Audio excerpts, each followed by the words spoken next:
There you Good. go. All right, we're in good shape. Okay. I would like to welcome everybody to the August Neuropathy Support Group meeting. My name is Bill Porter, and I'm the moderator. We are rehearsing. We are now at the Flores United Methodist Church, and we are rehearsing for a future hybrid meeting, which means we'll have people in the audience and also people on screen. And Judd, if you can you show them some of the room we got? Oh, yeah. Let's see. Where's Lindy? You're working on that? Yeah, it's Okay. Oh, here we go. Yeah, let me show you this. This will be a shot behind me. There I am looking at Lindy, who's in the audience. We've got this big room. Of course, we don't need it today, but we're trying to return to normal. she wants everybody to comment on how her hair looks. Well, she got an orchestra ticket, and we only had one, so that was good.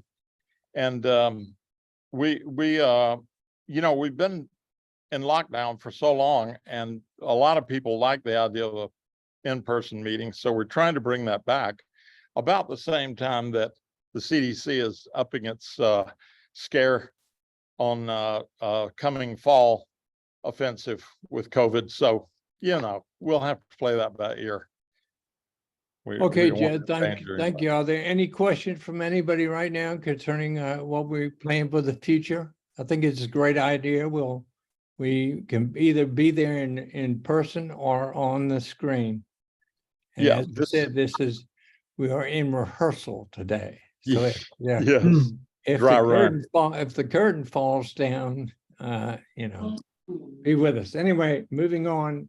Well, actually, Bill, let me just say this facility, the live facility, is in Falls Church, Virginia.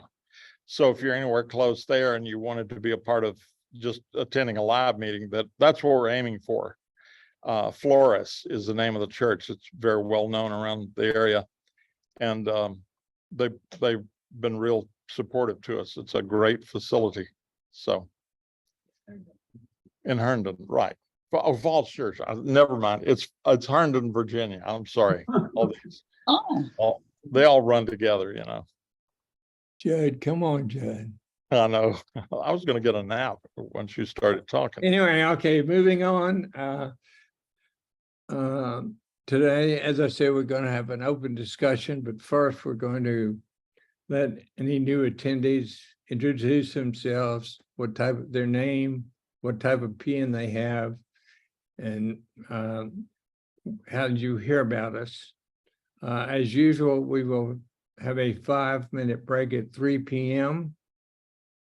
And if we go past 4, we'll have a 30-minute overtime, which is a time to discuss, share, and socialize. Anyway, everybody here knows that we're a very caring and supportive group. Remember that we're all in the same situation. We all have neuropathy, but neuropathy does not have us. During the open discussion, please raise your hand to be recognized or use the chat feature at the bottom of the screen and put your comments in chat.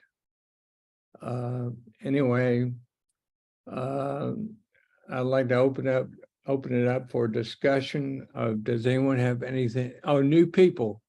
I see some new faces. Is there any new person I'm missing?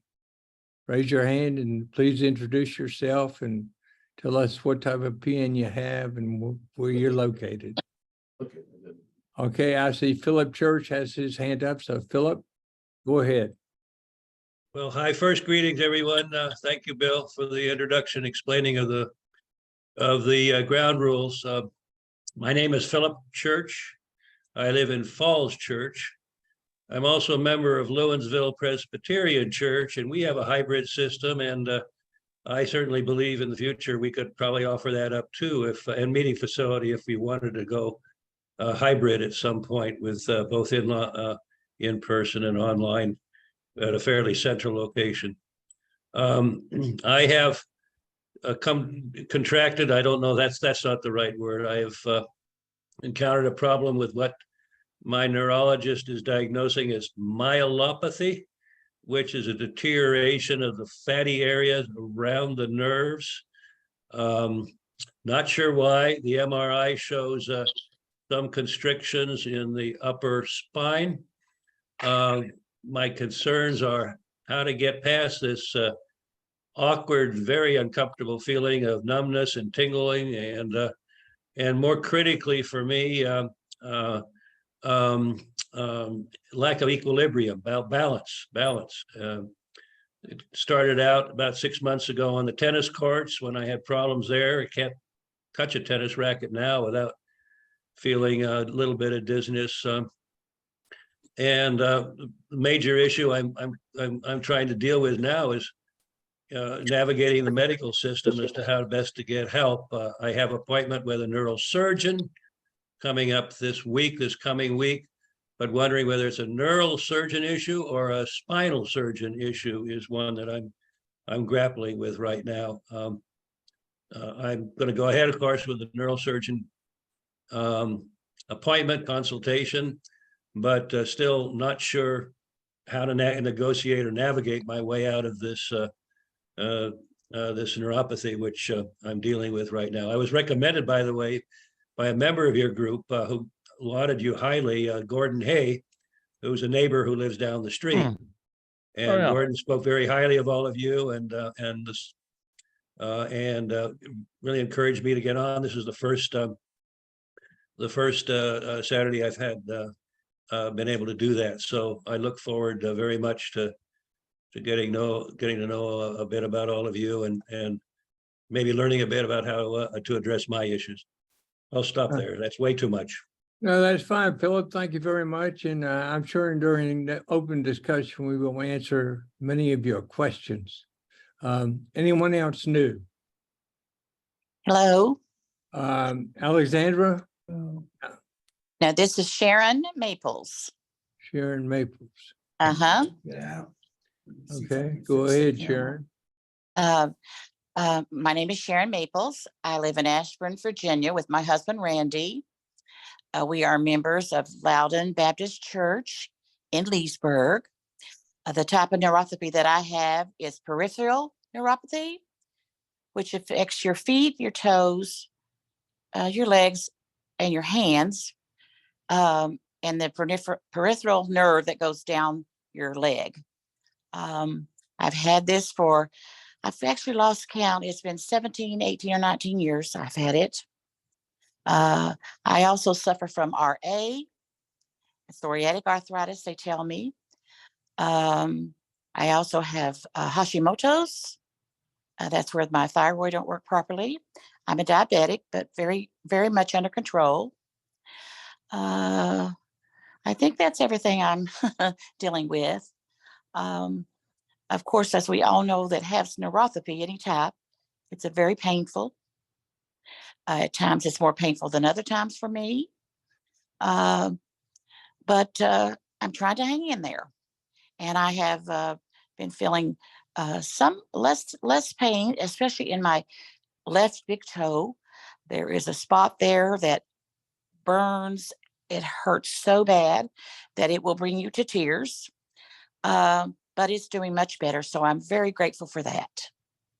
Well, Sharon, thank you. I share your sentiments, and I'm sure during this 2-hour session, we'll answer some questions and give you some answers and help you, because we're very supportive and caring, and both. Thank you so much. Stand by. Thank you. Thank you. Is there anyone else who's new? Alexandra. Alexandra. Yeah, and Ian as well. Okay, I'll take Ian. I'll take Alexandra next, and then we'll go to Ian. Okay, Alexandra, you're up. Yes. Okay. So basically, I just remember I was right after I had brain surgery for epilepsy. And then finally, when I got to go back to the gym, I did heel raises and I felt tingling. So it's noticed it, which seemed for me, but anyway, so at age 30, I'm now 50. And it's in both feet and it's gone up the legs, kind of started on one and then the other. And once in a while, I'm feeling it in the hands. I basically I put it off for so long going on gabapentin because I wouldn't want to be on any more medications. But when it keeps you up at night and your feet go like this and you scream and the pain was just out of this world. So I went on gabapentin and it has actually helped me. So I'm very lucky with that. But I have a private physical therapy business. And at this point, I don't know if it's safely working with geriatrics, how much longer I'll be able to do it, as I've started to feel like my foot might be dropping a little bit type thing. So it's kind of, you cry each morning and then you get up and you love your job. So you go to work. So I'm not trying to, it's motor and sensory and my dad has it. So it's pretty much hereditary for me. All right, well, thank you, and we will certainly talk about that during the meeting today. All right, Ian, you're up. Thank you. I have attended a meeting, maybe a few months ago, but I don't know if I did an introduction, but my name's Ian. I'm actually out in Sacramento, California, but I'm lucky I found you guys. I have going through stage 4 cancer right now. Part of my treatment, chemotherapy treatment, causes neuropathy for me, hands and feet. Nothing crazy significant. As my treatment progresses, it kind of builds up and gets worse. I took a little break from treatment, so my neuropathy side effects have kind of melted away a little bit, but they're still there. So I'm always interested in seeing what other folks are dealing with. Or finding out tips, tricks, hacks, ways to help me kind of get through it. I recently retired from working, but I was having trouble typing with my fingers. Mobility is an issue sometimes. So I'm always just kind of interested in hearing what everyone else is doing and seeing what the latest and greatest is and treatment and, swapping stories. So happy to be here. Thank you, guys. Ian, thank you. And we're all looking for the latest and greatest, so you're at the right place. Okay, is there any other new people in the group I'm missing? Mike. Mike.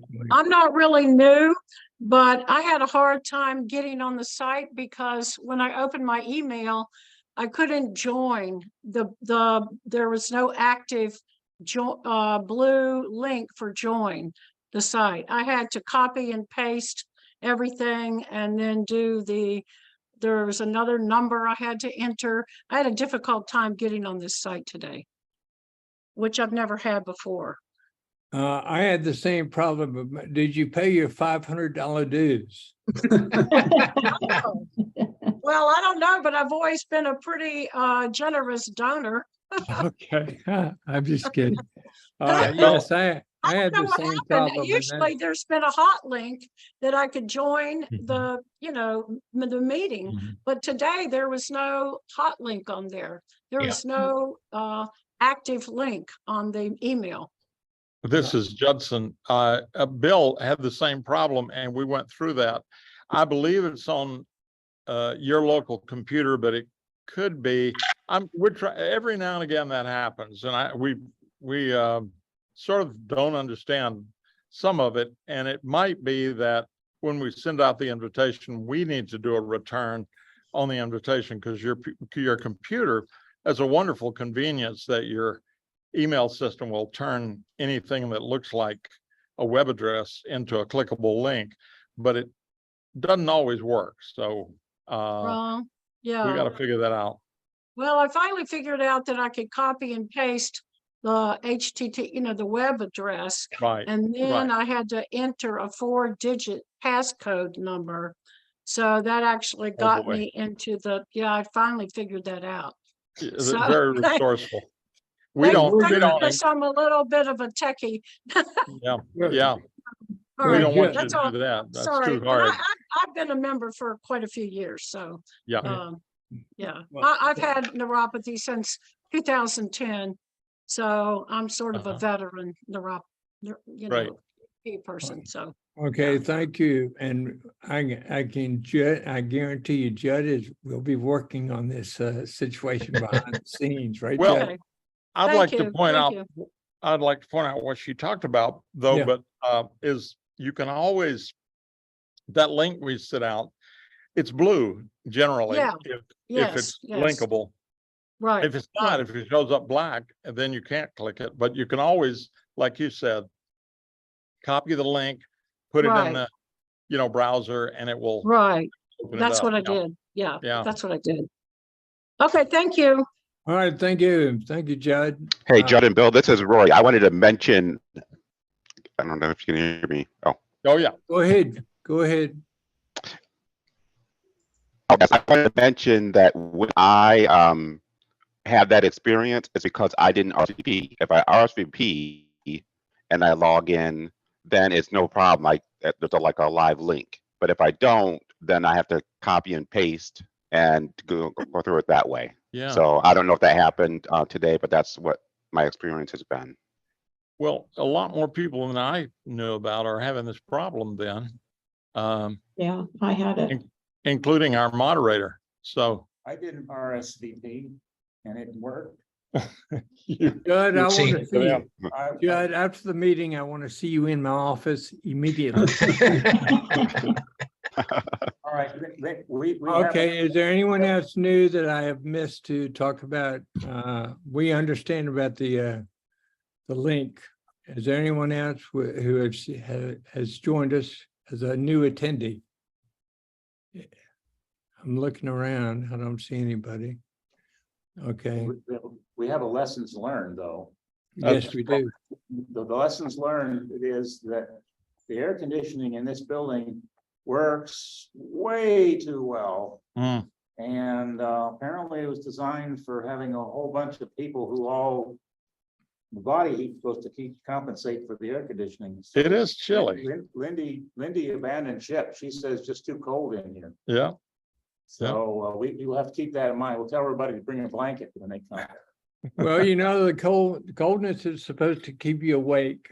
So maybe that's the situation. Anyway, we are going to now open our meeting for open discussion, and is there anybody who has something they want to talk about, and we can discuss it for a few minutes and so and move on? Is there anyone? If not, well, okay, Laura, go Okay, ahead. I would like to find out maybe like different things that people are using at night. I mean, I use it certain ointment and it makes a huge difference. Otherwise, I have trouble with my feet, at night. But now since I use that, so I don't know what variety. Mine's kind of pricey, but so I just like to find out what else there is. I will tell you from my standpoint, I use Vicks Vapor Rub and rub it on my feet and put socks over it, and it works great for me, and it's cheaper than most things. But that's I tried that. I that's had what to I run do. and sit in the side of the tub and scrub it off. Well, everybody That's so tries. different. Yeah. You'll find out from everybody's different, and everybody has different metabolisms. Yep. And what works for me won't work But- for you. So it's just a trial and error process. But anyway, Thanks for your that's what I contribution. do. That's what I do. Is there anyone else who can help Laura with her? evening? Ally, No, go ahead. oh, no, it's okay. No, I was saying, Laura, what is it that's bothering you at night that you need something for? Is it cramping? Is it? My feet are, like on fire all the time. I mean, the tingling is very severe and it never ever stops, even though I do put this ointment, on during the day. But at night, then I always have to wear socks because the ointment, you don't want all over your sheets, So, yeah, I use a THC, well, they do have them in creams too, but it's all very pricey. I just wondered if there's a variety of things that I could try. Okay, no, mine was that it's cramping and everything and Oh, I I just didn't do that. no separator. That's It's different. like saying you have a cold. So different for everybody. Yeah. This Mhm. PN, yeah. I, there I anybody used else to, who, for nighttime comfort? Is there I anyone- used, yeah, I used to, have a lot of trouble getting to sleep, and, I got the water soaking my feet as hot as I could stand it, and they really are scary about telling you not to get your feet too hot, because you don't have any feeling. But I found that was really contributory to a good night's sleep. Hot water and cold water alternating for about 20 minutes each. Oh, yeah. And I don't know. forgot I about don't that. know. Yeah, no medication, just water. Oh. And that seemed to help me get to sleep then. Thank you. Okay, I see that Glenn has put in the chat about, he wants to know how to build a bed cover to support and keep your feet clear in bed. Yeah, this is actually some instructions on how to do it with PVC piping off of the Western Neuropathy Association Neuropathy Toolkit.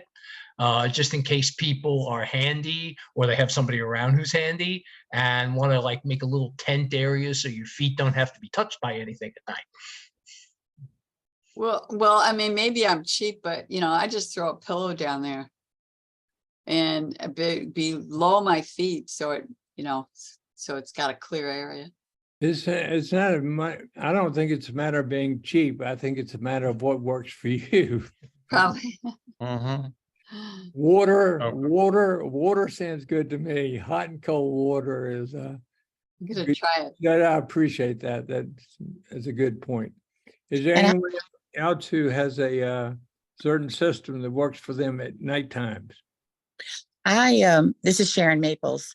I always have a washcloth with cold water on it. I just lay it beside the bed or, somewhere, and putting that washcloth and sort of just squeezing it till it's tight. That helps my feet from the burning also, because I have burning, my toes, on the side of my foot burns, and that seems to help me. The cold water Mhm. does, and I've used many creams, so many that can't even remember, but I do use one thing that seems to help my big toe at times when it really flares up. It's called Zim's, ZIM''S Max Freeze Pro Formula Deep Penetrating Pain Relief. And that seems to work for me very well. I carry one in my purse in case I need it. There's also another one that I use. I alternate between different products because sometimes one will work very well and then it kind of stops working. So then I get another one, and it's sort of like that the whole time. There's another, it's from Watkins Products, and it is a cream that you put on that's cooling, and it is for neuropathy. They have several of them. You can get it where I get it is at the Cracker Barrel, their store.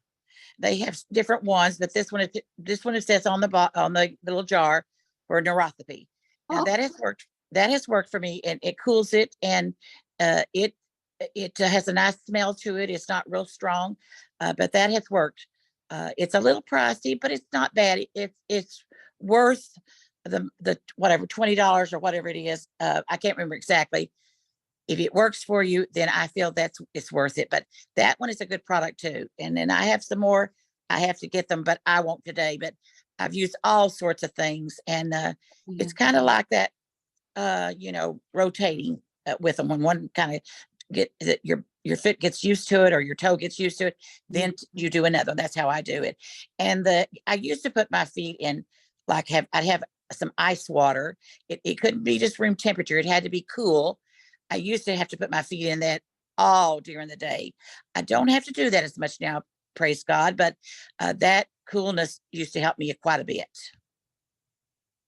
Okay, thank you very much. Is there anybody welcome. else with a nighttime therapy? Going once, going twice. And I just want to, someone flashed ever so briefly something on Amazon, I think, that holds the covers up over the bed for those of us who aren't very skillful following directions. yeah, I guess that came from Judd or Yeah, how to, I make a copy of Well, that. that's basically what I guess Glenn was talking about. It looks like And then some blanket piping. lifter. Okay, Yeah. all But right. if I did Yeah, that, my folks, previous. Glenn posted that. He posted the website in the chat. So if you go to Okay. the chat, you can see the website Okay. and Thank how you, to get Glenn. there. Good, good. Thank you very much. Appreciate that. Thank you. All right. Any other So- topic that is somebody wants to bring up? Yeah, I do have one. Can you hear me okay? Go ahead, Gordon. Oh, great. Hi, everybody. So I'm wondering if there is one specific pain medication, just one, that you find the most helpful, or if it's a combination of two medications you take, you know, what have you found most helpful? It may not be 100% in terms of pain relief, probably not, obviously, but I'm just curious in terms of what has worked for people. Again, just the name of the medication, you know, don't need a lot of details, so, or I don't. You know. Do you mean over the counter or Very prescription? small, but yeah. Both. Both? Okay. I couldn't sleep at night. It was so painful. Driving was hard. And I finally decided to go on gabapentin because it, for me, 6 months, but, and it's wonderful. Sleep and had it stop working. We have some background noise. Oh, I think somebody's phone.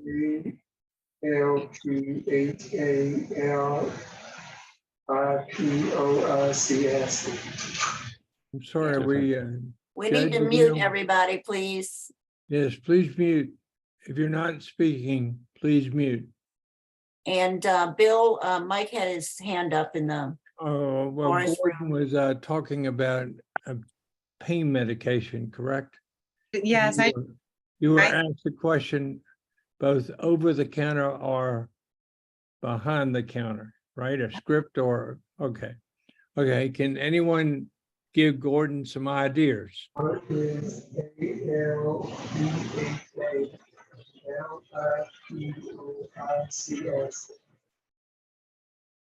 I have no idea what that is.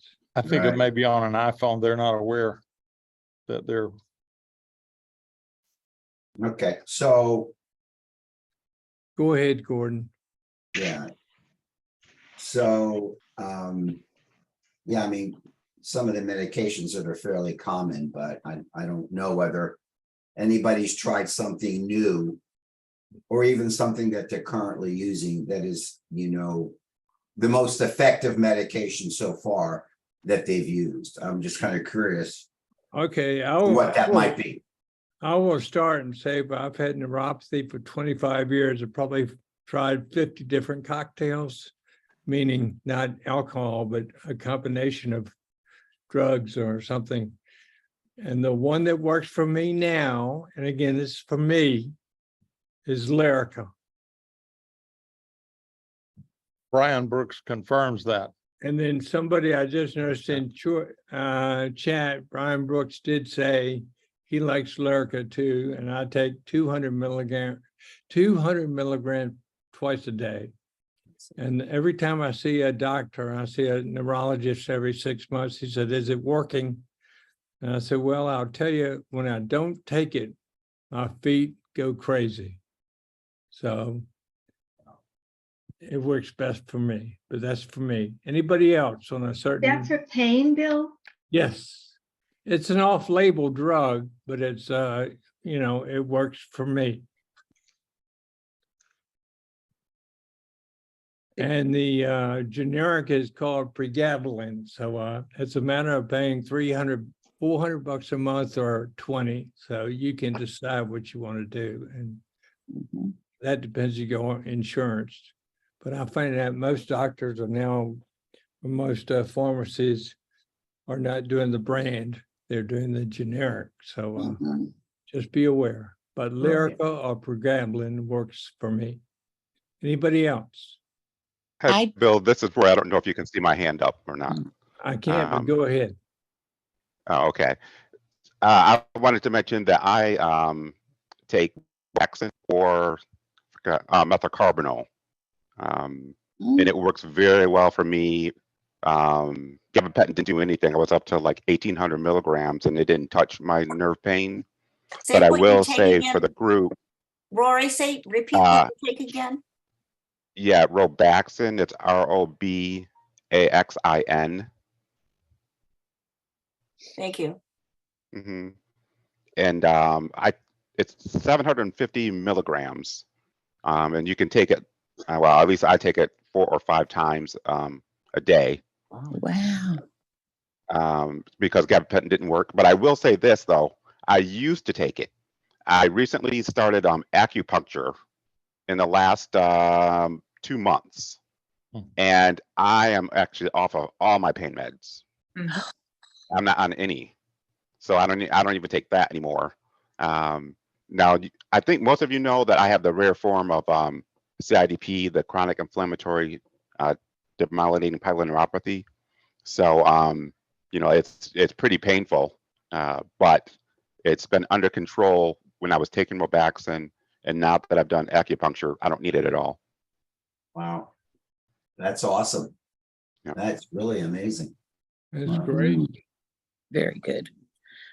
This is Sharon Maples. I did acupuncture, quite some time ago. And I felt that was very relaxing. It really relaxed my body and detoxed my body. At that time, I really had been on a lot of medication and I really needed my body detox. So it worked well as far as relaxation for me. It didn't take all the pain away. But I have been taking tramadol for quite a long time. I take that 50 milligrams. I take 2 in the morning and 2 in the evening. And then recently, my rheumatologist put me on the Lyrica also. And those two together, along with Symbata, which is an antidepressant, but I've been on that for many years, and that helps the pain. But those all together help me. But there's days when you think, it seems like I haven't taken any medication at all because I'm hurting so bad. And then there's days like today, I'm having a very low pain day. But those are the combinations I have been taking. And I would imagine they are helping me. It's like, if you don't take them, you're not taking them. So, and I've been on, like I said, the tramadol for quite some time. I could not take gabapentin. That did nothing for me also. But anyway, those combinations seem to help me fine. So, Okay, Ricky Oh, Peoples, you got yes. your hand up? Yes, I just want to mention, I'm only on a supplement called Nerve Renewal. And I wanted to mention to anyone who's taking those type of supplements with the alpha lipoic acid to make sure that the ALA that you're taking has an R in front of it, because there's a lot of different acids like that. But if it doesn't have the R, from what I have been checking into, if it doesn't have the R, it's not the real vitamin. So just one. Yes, I agree with you. I take the R-lipoic acid also, and it seems that the difference between R-lipoic and alpha lipoic is, and Glenn can correct me on this, but it seems that R-lipoic seems to stabilize better in your body. Right, because it's real. It's the real vitamin as opposed to whatever these other people are putting in there. So, anyway, and these things we're talking about, alpha lipoic acid and R-lipoic acid, are all over the counter, and you can also get them at Amazon cheapest. Correct. Yeah, our Lipoic was actually devised because the people who were taking alpha Lipoic, which can still work to help, unfortunately, it is an acid, and people with reflux and other conditions were having trouble taking large doses of that. So the R Lipoic formulation includes the right-sided molecular isomers of lipoic acid, which is the ones that are active in the body. And because of that, you can get a similar effect, usually anywhere from about 1/6 to 1/10 of a dosage. So I went from taking, for example, 600 milligrams of alpha lipoic to taking 100 milligrams of R lipoic with no particular problem in terms of the effect. Wow. Oh. Lynn, thank you. I was going to say that, but I'm glad you. Yeah, I mean, he seemed to have it down packed, so I'll, you got the floor on that one. Okay, Gordon, are there any other, have you got some ideas or any other question about?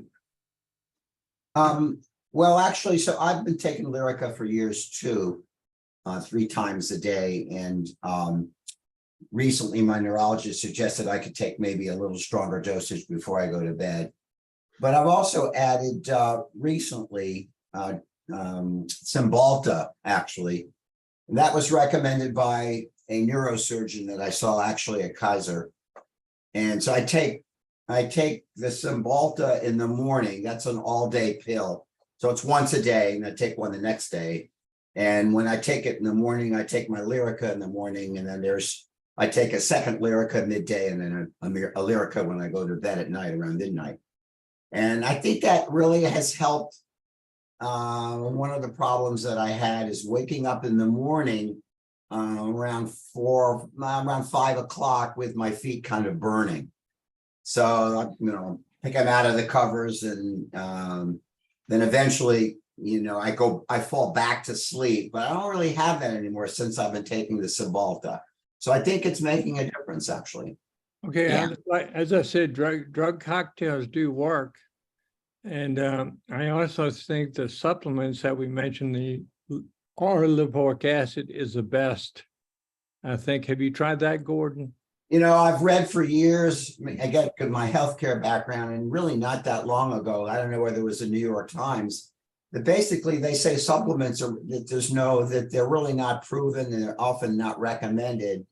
So I don't know. What do you think? I mean, is the research really show, or has your neurologist really said that it's worth trying? Well, everything I have read and heard about as far as supplements are concerned, and I agree with you, I've heard they don't do anything, but I look at different websites and everything and about neuropathy, and they list 3 or 4 top supplements, and R lipoic acid is either 1 or 2 in every survey I've seen. Oh, that's interesting. Wow. Now, maybe somebody who wants to kind of not disagree with me, Try but Nerve Renewal. That's a good one. Nerve Renewal? Yeah, .com. Check that one out. NerveRenewal.com. Okay. Okay. Now, I tried that nerve renewal also, and I have to say, for me, you had to take four capsules. That did give me flux, so be aware of that. Yes, it gave me very bad flux. So, Okay. For me, it says only take 2. So I'm not sure. Oh, really? Yeah, my bottle tells, and I call the people because, like I said, I've been really calling all the companies that has the R, and mine's only want you to take 2, and it's only 300 milligrams per tablet, and you can take up to, I think they said like 1,800 or some crazy number every day. really? So this is a very minimal amount of Yes. the R. Yes. So Well, it just depends on how bad your pain is and absolutely. that type of stuff. Oh, that would be much better trying to take 4 of those capsules. Oh my goodness, it was very hard to do that. Yeah, And then, yeah. ooh, yeah. So Yeah, but mine that was sounds only- like that would be only better 2. with the Only 2. 2 a Yes. day. Mhm. All right, Gordon, I think we've given you some ideas, and we can certainly come back to you, and but let's open it for any other question from anybody. Mike has had his hand raised for a while, and also Peggy Barton has her hand raised. Okay, Mike, you're on. You're up. Mike, you still with us? Guess his hand got tired. Michael? Michael? Let's try it. Not try it now. I was just gonna say that if the problem is going to sleep, eventually you're gonna go to sleep.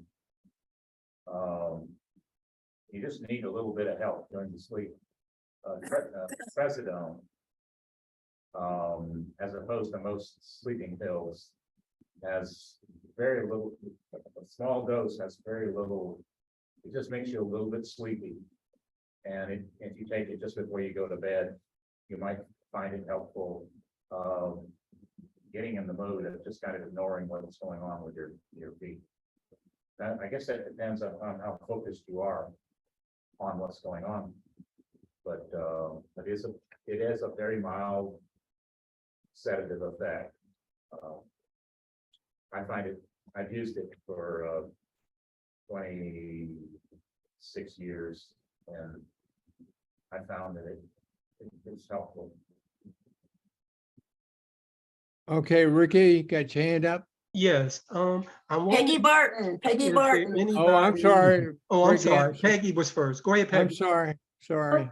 Okay, was he talking about trazodone? Is that what he said? Yeah, Trazodone? yeah, unfortunately, I don't have access to the. I couldn't hear what he said. Trazodone? I thought he was mentioning tramadol, Oh, which is okay. a synthetic opiate analog. Okay. Trazodone. Okay. Well, anyway, what my question was talking about what people take for medication that helps. Apart from pain, has anyone found any luck with anything for more like numbness or pressure or just strange electric feelings? It's not outright pain, but I wonder if anyone's tried acupuncture or anything that's ever helped with that. Yes, Who? Yeah? yes, Who said yeah? Ricky. Okay. Ricky, go ahead. That's what my question was going to be. I haven't heard anybody mention of any alternative type of things other than drugs, and I'm going to keep hyping about these two machines I'm using because they just work. One of them, the infrared light, Bedrock Bioscience is a LED infrared light. And I'm here to tell you, if your feet are bothering you, this works. And I even was able to find out some even better news the other day that depending on your doctor, if he's really willing, you can get this particular one through Medicare.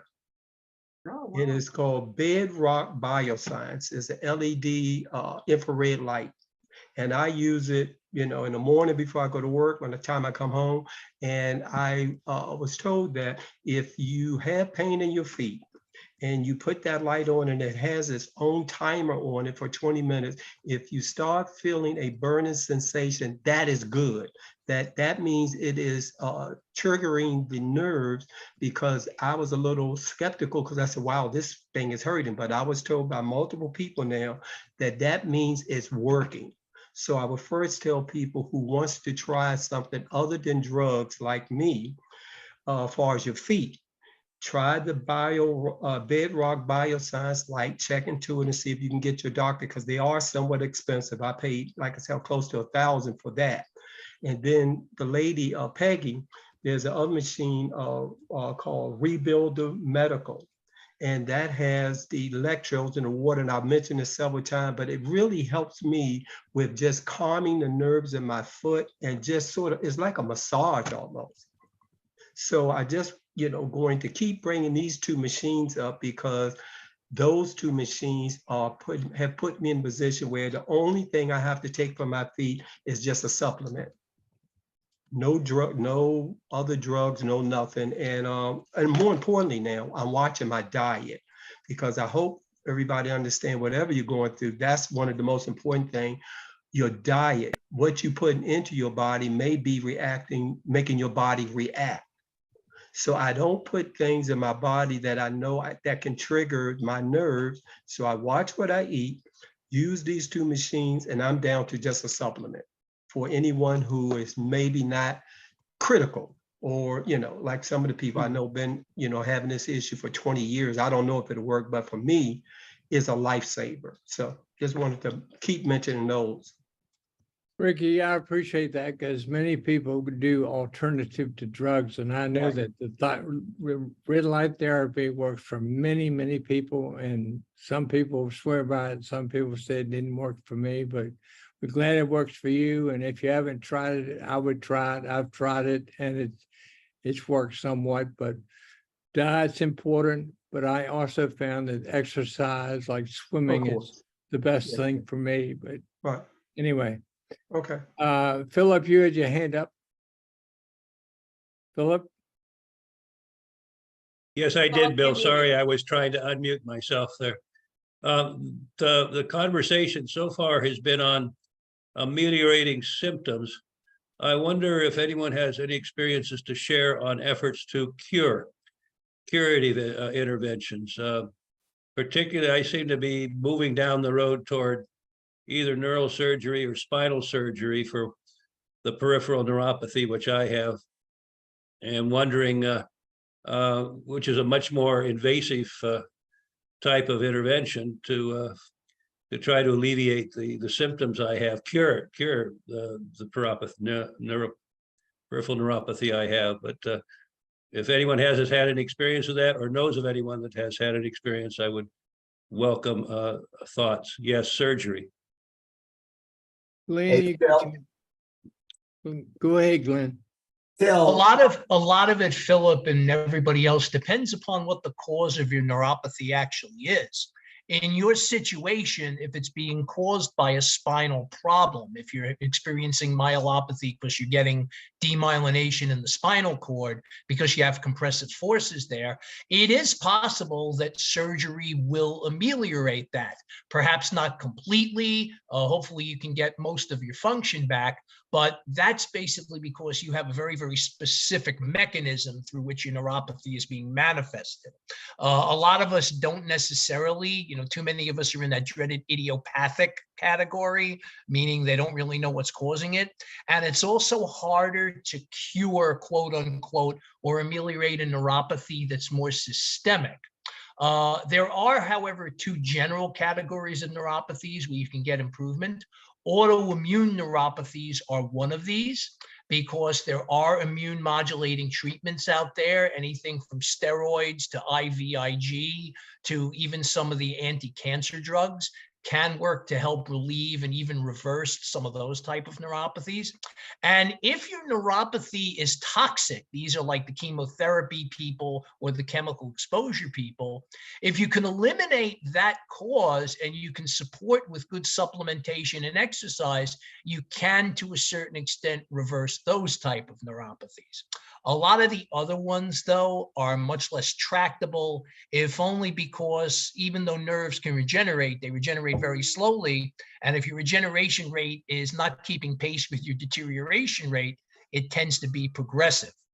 I will also comment that acute onset neuropathies tend to have better prognoses than neuropathies that are slower and more insidious, just because of the mechanisms that work to cause them, although people are not exactly sure why.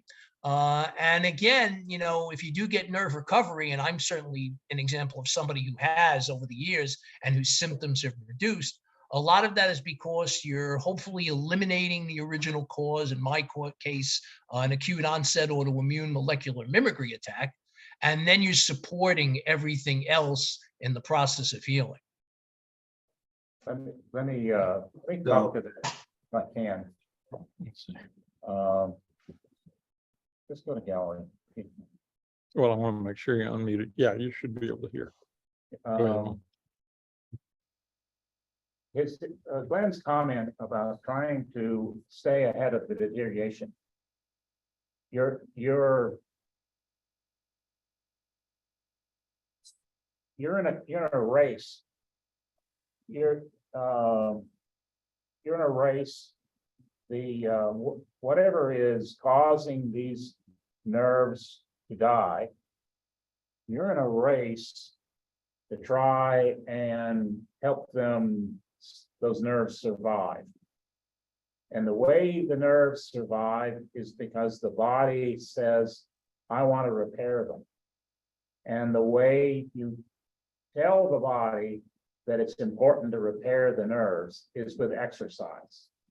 Exercise, movement is what uses those nerves, uses those muscles especially that are helping you balance. So the more you exercise, the more you move, the more you maintain your muscles, and the more you maintain the nerves that innervate those muscles. So yes, you're in a race. But then again, you're also in a race to stay alive until, you know, you might live to be 122, but most of us won't. And so you're in that race too. So you basically you're trying to, in a sense, peripheral neuropathy for those of us that came on slowly is like premature aging. So you're just trying to live as long as you can. And exercise says, let's use these things that are being degraded. Let's tell the body to keep them repaired. That's the fundamental reason. It's use it or lose it. But in the case of somebody who has, like in my case, it was being pre-diabetic. Whatever kicks it off, and then now thinking that has an awful lot to do with epigenetics, not just genetics. But whatever you did or that was done to you that got this thing started, you're in a race, and you need to run the race, and that means exercise, and not just pull, but exercise that really pushes those nerves, push. Work them as hard as you can. Pain is something else, but in terms of balance and keeping ahead of this monster, you're the only tool you have that is much documented, I guess, is exercise. So if I can jump in. So Glenn, are you a physician? He's muted. I have to unmute. I am not a physician. I'm simply the fiercest autodidact on this subject on the planet.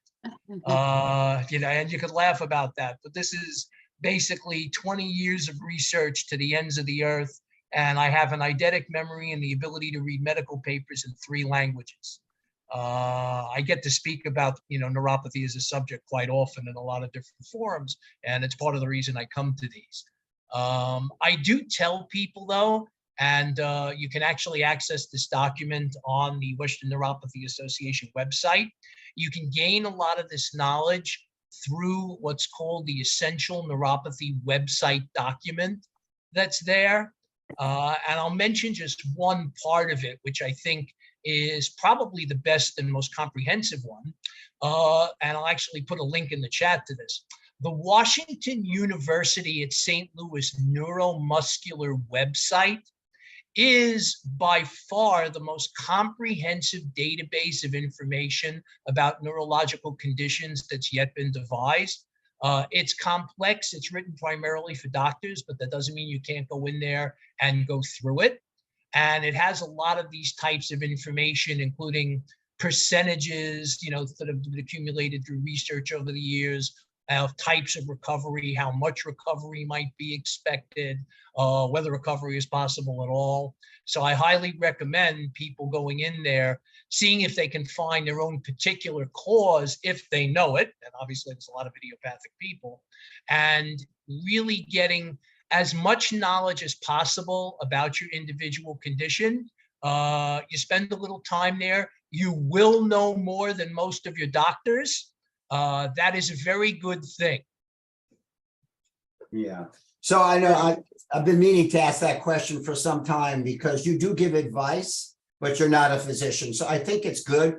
I'm sure that your stuff is right on. I don't want to question your intelligence. You sound very bright, and you've done a lot of, obviously, over the years, but I think it might help just to sort of maybe clarify, because as a new member, when I came in, I always was kind of wondering, well, do we have a doctor here or what? So in terms of Phil, in terms of the surgery, So I saw a neurosurgeon in October last year, and right after I saw my neurologist, and I said to my neurologist, why did you never recommend surgery for my idiopathic neuropathy? She says, we don't do surgery for neuropathic. She's with Kaiser, but we have a neurosurgeon who's relatively new. He's got great credentials. You want to meet with him? I did, blah, blah, blah. He doesn't recommend surgery. So then he sent me, with the help of Kaiser, to a specialist, a subspecialist like he is, that treats patients with neuropathy.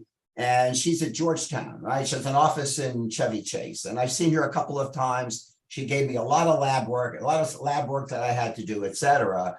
Bottom line is, after 2 visits, the lab work really didn't tell her anything. My genetic testing didn't tell me anything. But I asked her, what about surgery? We don't do surgery for people who have your type of neuropathy. So that's just 2 pieces of information. Phil, I think, and again, maybe Greg would have a much better take on this than me, but I think as we get older, it's not unusual for some people to get neuropathy. Part of it's the aging process. As to what's going on in that process, I don't know, but it's not that unusual, I think. All right, let's get back to, I see 2 hands up, and Gordon, we'll get back to you, and Glenn will get back to you probably after the break. But Diane, you had your hand up, and then Brenda. Diane, go ahead. Yes, my neurologist is at a teaching university, and in regard to exercise, each time the first time I had an appointment, and then the last one was a audio video appointment, he really stresses exercising too. He said, just move. He said, I can move around with my legs and everything, but he said, even for people that can't get up and move around with their legs, he said, the main thing is just move enough to really get your circulation going. Even if you're just moving your upper torso and your arms and whatever. And he also said, keep your legs muscles strong. Right on. I just thought I'd share that. Thank you. Right on. Let's say rust is, what did they say? Anyway, go ahead, Brenda. You're up, and then we're going to take a break. Brenda?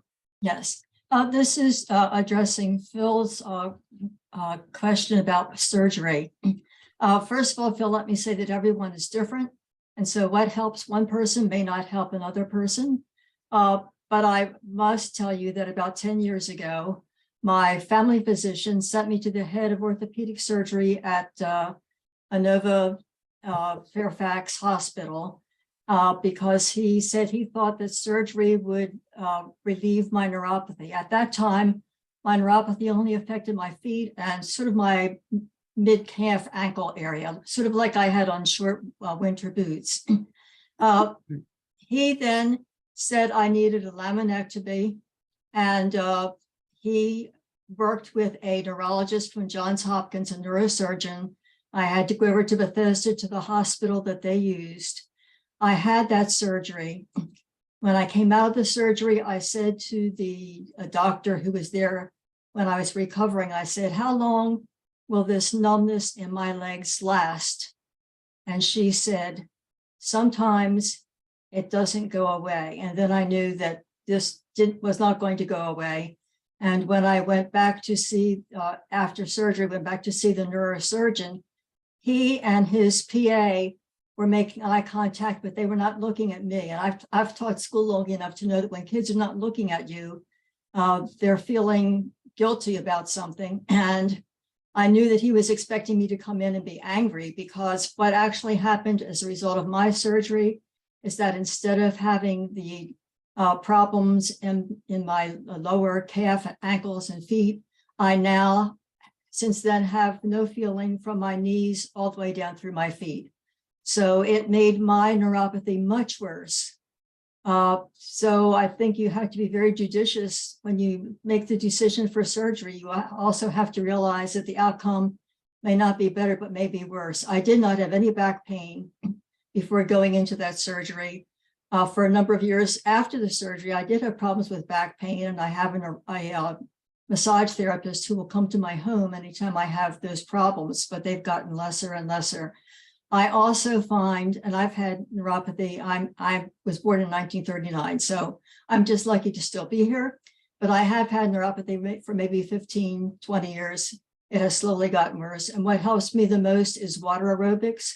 I take a very active water aerobics class. I stand over at the far end of the pool away from the instructor because I am jumping and kicking and hopping on one foot and putting as much weight on my legs and building up my calf muscles as much as I can. When I come out of that 1 hour class, I feel so much better and I definitely feel improvement. It does eventually wear off, but I agree that the thing that helps a lot of us the most is exercise. And again, my neuropathy was idiopathic. All right, thank you very much, Brenda. I appreciate it. We're going to take what I was trying to find. My favorite thing is motion is lotion. Remember that. Motion is lotion. Okay, it's 3 o'clock. We're going to take a 5-minute break. And the person we're going to come back to is Betty Ann has her hand raised. So Betty Ann, you can take your hand down and in 5 minutes you can put it back up. Anyway, we're going to take a break. Stretch, go to social hour, get a martini, whatever. Hey, Bill, I'm gonna have to leave. I've got a grandchild I need to deal with who has a nasty, I don't even know what it's called, hand, foot, and mouth virus.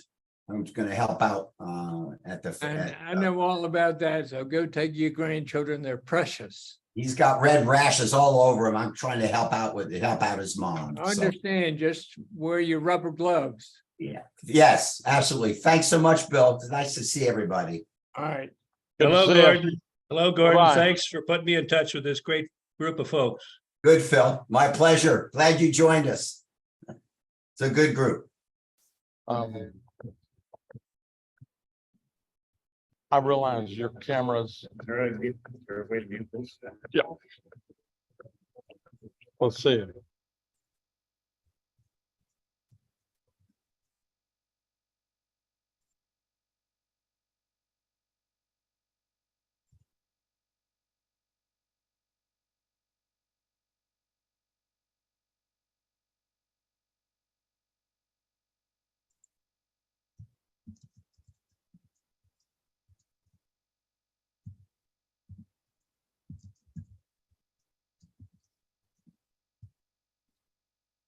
Glenn, if you're still on this and can hear me, I'd Yeah. love those references because I couldn't quite, my hearing isn't all that great.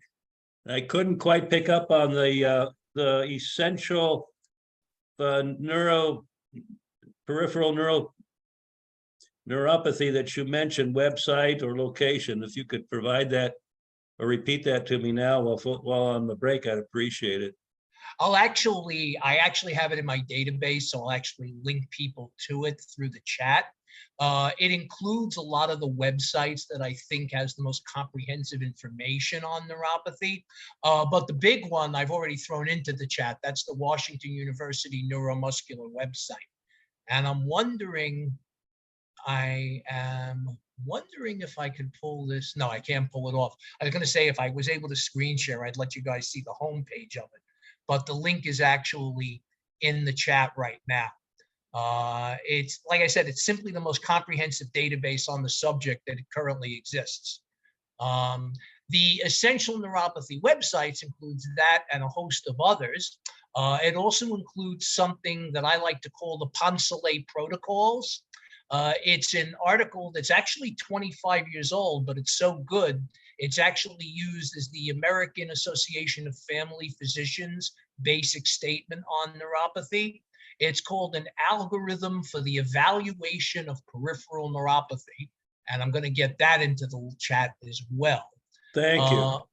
And what that is, it was written by Ann Poncelet at the University of California at San Francisco, a very well-known researcher in the area. And it's actually a very good one because it's not that long and it has charts. So it actually talks about if somebody has symptoms of neuropathy, what really the diagnostic process should be and how you should go about, when you get, say, negative or positive or equivocal results, what the next step should be. And that'll get me here into it right now. Here we go. An algorithm. I have to spell it right. for the evaluation of neuropathy. Let's see if I can get, without misspelling it, my typing is horrible, by the way, so I'm always going back. And that should pop in there now. See, one of the problems, Philip, that you're, I think, going to wind up with is that the big problem with spinal issues is that you can get spinal symptoms that are exactly mimicking of more systemic neuropathy symptoms, and it's very hard to pull out what's causing what. And it's why the evaluations for these things are often so long and so expensive. Add to that, as someone who has spinal issues and a more systemic neuropathy, none of us are exempt from being comorbid and having more than one thing going on, contributing to all this. There's actually a name for this, and the name for it is the double crush phenomenon, which basically states that if you have a systemic neuropathy, such as from diabetes or autoimmunity, and then you get compression on the nerves on top of that, you'll wind up with symptoms that are greater than the sum of their parts, and the symptoms can be quite severe. It's why, for example, neurosurgeons are reluctant to operate on diabetics, even if there's a real smoking gun on a spine MRI, because they know that there's still going to be nerve damage from the diabetes, even if the surgery goes very well. So, it's not only about like getting a good surgeon, it's about getting a surgeon who's versed enough in areas that they can give you ideas of the relative success, failure, or, equivocal results that a lot of this can have. I'm not going to say that surgery is never indicated. Sometimes people have a chip from their vertebra that's poking into the spinal cord, and that's got to come out. But there's a lot more ambiguous cases for surgery than a lot of surgeons are willing to admit. Okay, Glenn, thank you for I'm glad you're a great student. I'm glad I taught you well. Anyway, we're back, and what I was trying to say is motion is lotion, rest is rust. Okay, Betty Ann had her hand up before the break. Is there Betty Ann? Yeah, I'm here. Brenda with Brenda. neuropathy, radiculopathy, blah, blah, blah, blah. But mine didn't start till March of 20. I was playing tennis 3 days a week. And then a year later, this neurosurgeon, got to have a laminectomy. So he did that, destabilized my spine. So 6 months later, I had a fusion. So basically out of commission for a couple of years, which restricted any. I muted it, so that shouldn't be active now. Oh. Sorry, was I interrupting? No, we lost you. Betty Ann, Betty you're Ann went on muted. mute. Betty Ann, are you on mute? You were you were Sorry, we heard my you and then fault. we did not. No, that's right. Somehow I got muted.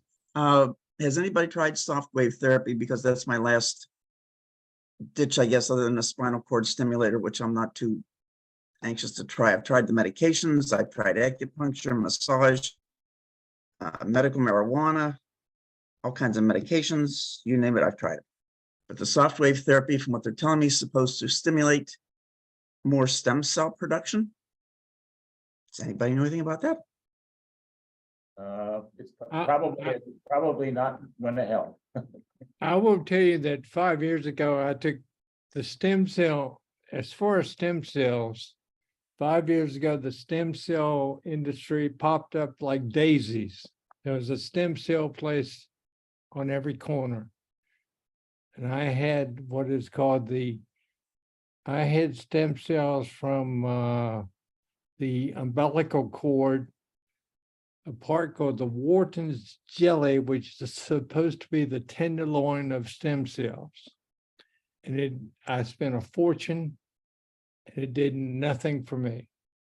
So as far as stem cells, I say cost too much money, and I don't think it works. Beyond that, there's no science. There's no science behind it. Yeah. Yeah, I mean, you've got a problem in your nervous system and where are they going, in your peripheral nervous system, that, where would you put stem cells to repair what? It's, you know, there's just no science there. There is no, there's not even a credible theory about what you could look for in science there. That's true. I had my stem cells injected in my feet, but Mike has a very good point that they can. I don't know if those stem cells went up to my brain or not, but it just did not work for me. But I don't know. Did we answer your question? Not really. They claim this has been done in Sweden for X number of years. It's supposed to stimulate your own stem cell production. They're not injecting anything into me. Yeah. I've had friends of mine that have had that done. It only helped a small part of their body, like their knees or their hip, but never. I've heard of zero literature on stem cells for neuropathy. All right, what about spinal cord stimulators? I hear pros and cons of those. Pros and cons. I know people that have had them in and they swear by them, and some people just do not have very good luck. It's like the LDN, the low dose, Truxon that people talk about now, and some people have it's just. I think surgery and spinal cord stimulators is your last resort myself, but that's what I think.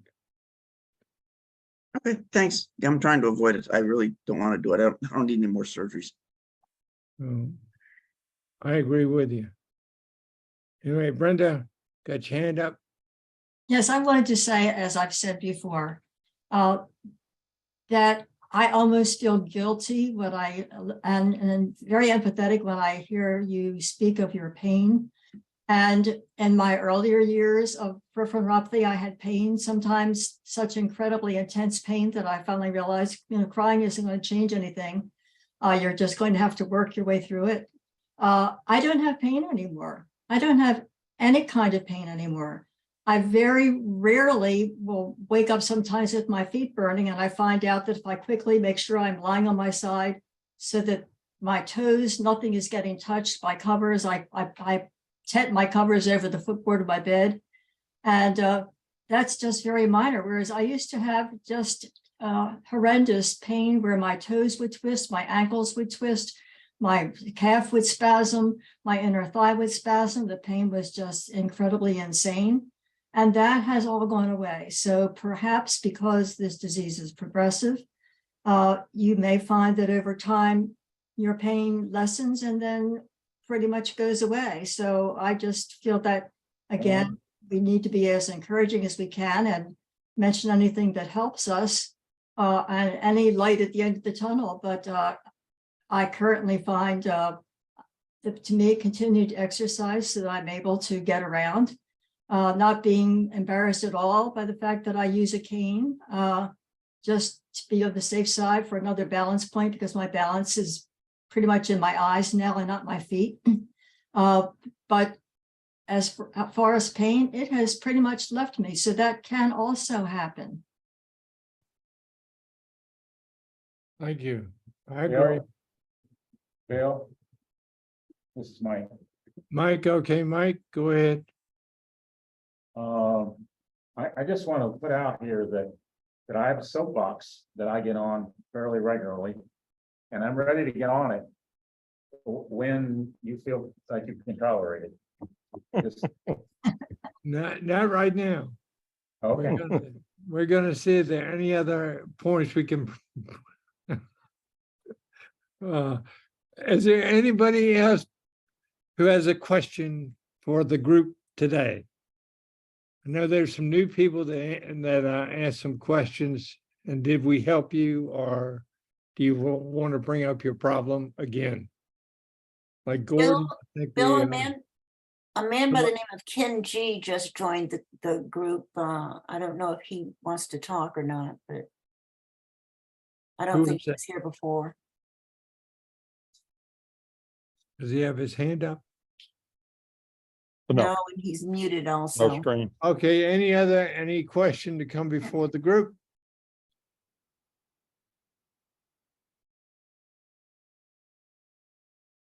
I'd like to bring up one just curiosity, during the summer, I know it's summertime and some people have gone on travels and some people are not. And I'm just curious with neuropathy, if you have traveled somewhere, have you found a good way to travel or a bad way to travel, or what not to do, or what to do, whether you're taking a plane or whether you're taking a train or whether you're driving? Does anyone have any ideas on summer travel of what works the best for them? Judd has a story. We don't have enough time. You do. But seriously, I would say if you're doing car travel, 2 hours on, 2 hours off for all the drivers is a great idea. I've done that my whole life, and that keeps somebody from doing the lion's share. I used a wheelchair in an airport the first time, and it's the way to go at my age. I'm 74, and I've pretty much exhausted the last shred of dignity that I have been able to muster. But you know, it's a wheelchair in that it's a chair on rollers. It's a chair on wheels. It requires somebody to push you, but the airport gives you someone, and they're experts. They know all the hidden doorways and hallways that somebody could go through, and they're very. My experience was they're very skilled in what they do. So, if I have to travel by airplane again, Lord forbid, I shall not hesitate, but ask for one of these wheelchairs. At the, you ask for in advance, and they're right there at the baggage check-in, and there you go. That's one of my stories. That's a good story. I agree with you. I use a wheelchair through airports too and zoom through doors I didn't know they had. Right. Okay, Laura. That's, I'm just gonna say the same thing. I mean, I did that at an airport, but what I couldn't believe is how fast he went. I mean, so I knew that my plane was late to catch the other plane. So I thought, oh, how am I going to do this? So I got a wheelchair and we made it, but it was fast. So it does help. It does help. Yeah, I've just had friends that I know that are scared to travel who have neuropathy or some, and they're afraid to travel, and I just feel real bad about it. And I'm just curious if, like I say, it's what do people do? Wheelchairs are great. That it works for me. Yeah. Anybody else on summer travels? Well, I'm just curious, can you rent cars with hand controls? Because I drive everywhere now with my hand controls, but if my car has to go in the shop, my wife has to drive. So if I had to go somewhere without my wife, I don't, it'd be Uber here and Uber there. It wouldn't be taxis entirely. I wouldn't be able to, I don't know if I'd be able to rent a car with hand controls. I'm not sure about that one. Anybody on that? Well, I know some people that use hand controls, and I'll ask them and get back to you.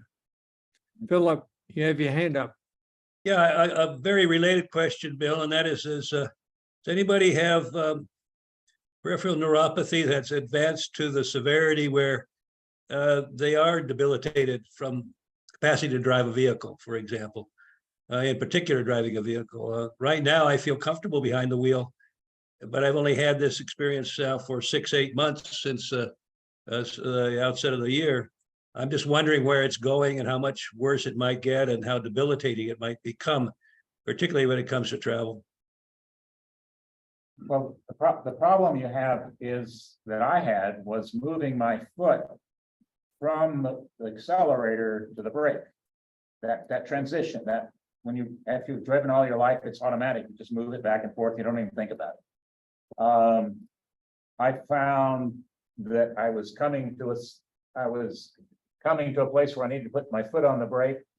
And I just noticed that I was having difficulty quickly making that move. I've had this, I got hand controls, 2018, maybe. Yeah, 2018, something like that. So that was after I'd had peripheral neuropathy for 21 years. So it really depends on the rate of progression. I think you spoke up earlier. When were you diagnosed, Philip? About 3 weeks ago, a month ago. 3 weeks ago. It took me 3 months to get an appointment. Well, it took me 2 months to realize I had a problem. Nearly 3 months to get an appointment with a neurologist that was recommended to me, and that left me just about 2 months ago. And then the diagnosis after the lab test, the MRI and whatnot, finally narrowed it down to peripheral myelopathy, which is apparently the deterioration or some form of the fatty substance that surrounds the nerves, dendrons, I guess they're called, that could be could be the result of pinched discs or lack of discs in the cervical cord, cervical vertebra. But that's still in a work in progress in terms of diagnosis. So where do you feel the symptoms? What symptoms do you feel? Where are they? Numbness and very symmetric numbness in feet and hands. I jerk my head forward or I cough, and it's like a low voltage charge going through my hands. Disorientation, a bit of instability, and weakness, muscle fatigue, weakness in muscle movement. I can barely raise my hands over my head to comb my hair in the morning. So all of those are the symptoms. Well, I wish I had. I don't have. I have one of the classic kind. You are a special case. Glenn may have some opinion, but I don't. Well, my mother and my wife have told me I've been a special case for a number of years, but on other accounts. But at 82 years, I'm still standing. So I feel good about that. But wondering if now I'm better become acquainted with this affliction for the rest of my my vertical years. Well, something that is not mentioned very much here, and something that's really helped me, is to I have a very simple case of neuropathy. It's caused by diabetes. It's pretty much a lot of the reasons people have neuropathy. And getting a handle on blood sugars and glucose, finding more about that in your body and keeping your blood sugars in range is a big factor for me personally, because I wear a Dexcom unit. I know what my blood sugar is 24 hours a day. Most people don't. And so I can tell when I've just consumed a pint of ice cream, and some people are walking around, your blood sugar should be in the 90 to 120 range. And a lot of us are walking around with 300, 350 kinds of blood sugar counts. So I would say if you haven't considered that, that's a very good place to investigate. And also inflammatory foods. There's a list of inflammatory foods that are some of my favorites that I've just had to, curtail or look for substitutes. So that's what I'd say about that. What are some of the inflammatory foods, Judd? Oh, well, any of the nightshade food supplements are supposed to be bad for you. The good and things like alcohol is bad for you. And then good foods are dark green vegetables. See, you just need to look into it, because I can have all the lean meat I really want, so long as I have good vegetables with that. So a steak salad is a good thing, because it has both meat that I love and it also has greenery. So tomatoes are a dark shade, nightshade vegetable that isn't bad for you. I love tomatoes. And curiously, watermelon is one of my favorite desserts. So, you need to look into it and really investigate. Also, Philip, what hospital or I forgot where you said where you live. Where are you going to see this neurologist? Philip? Oh, I'm sorry. Well, Virginia Hospital Center is my primary. My neurologist is Dr. Ruben Cintron. He's with MedStar. Yeah, I know Ruben. He's very good. And he's recommended a neurologist, Dukshu, I think is his name. Vishnay Dukshu, who I'm seeing for the first time this next week. I would add, Neurosurgeon. let me add that the registry program at Johns Hopkins would just fall over themselves if you'd be willing to go up there and be part of their registry, because they are very interested in these rare cases. Because very often there will turn out to be a genetic link to a rare case. And these genetic things very often, it's like a silver, it's not a silver, it's like an X-ray. It takes you right to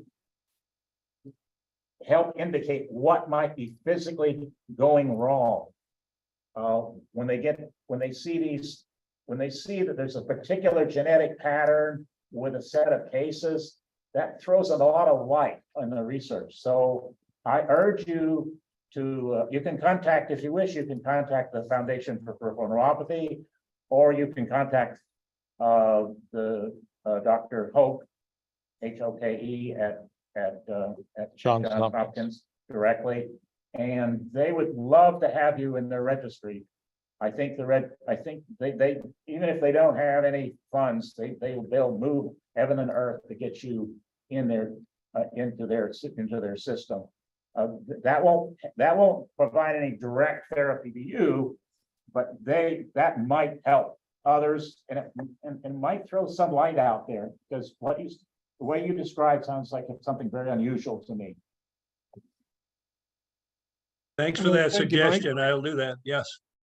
Okay, Brenda, you had your hand up. Brenda? I also no longer drive, and as Mike said, with my problem was very similar to Mike's.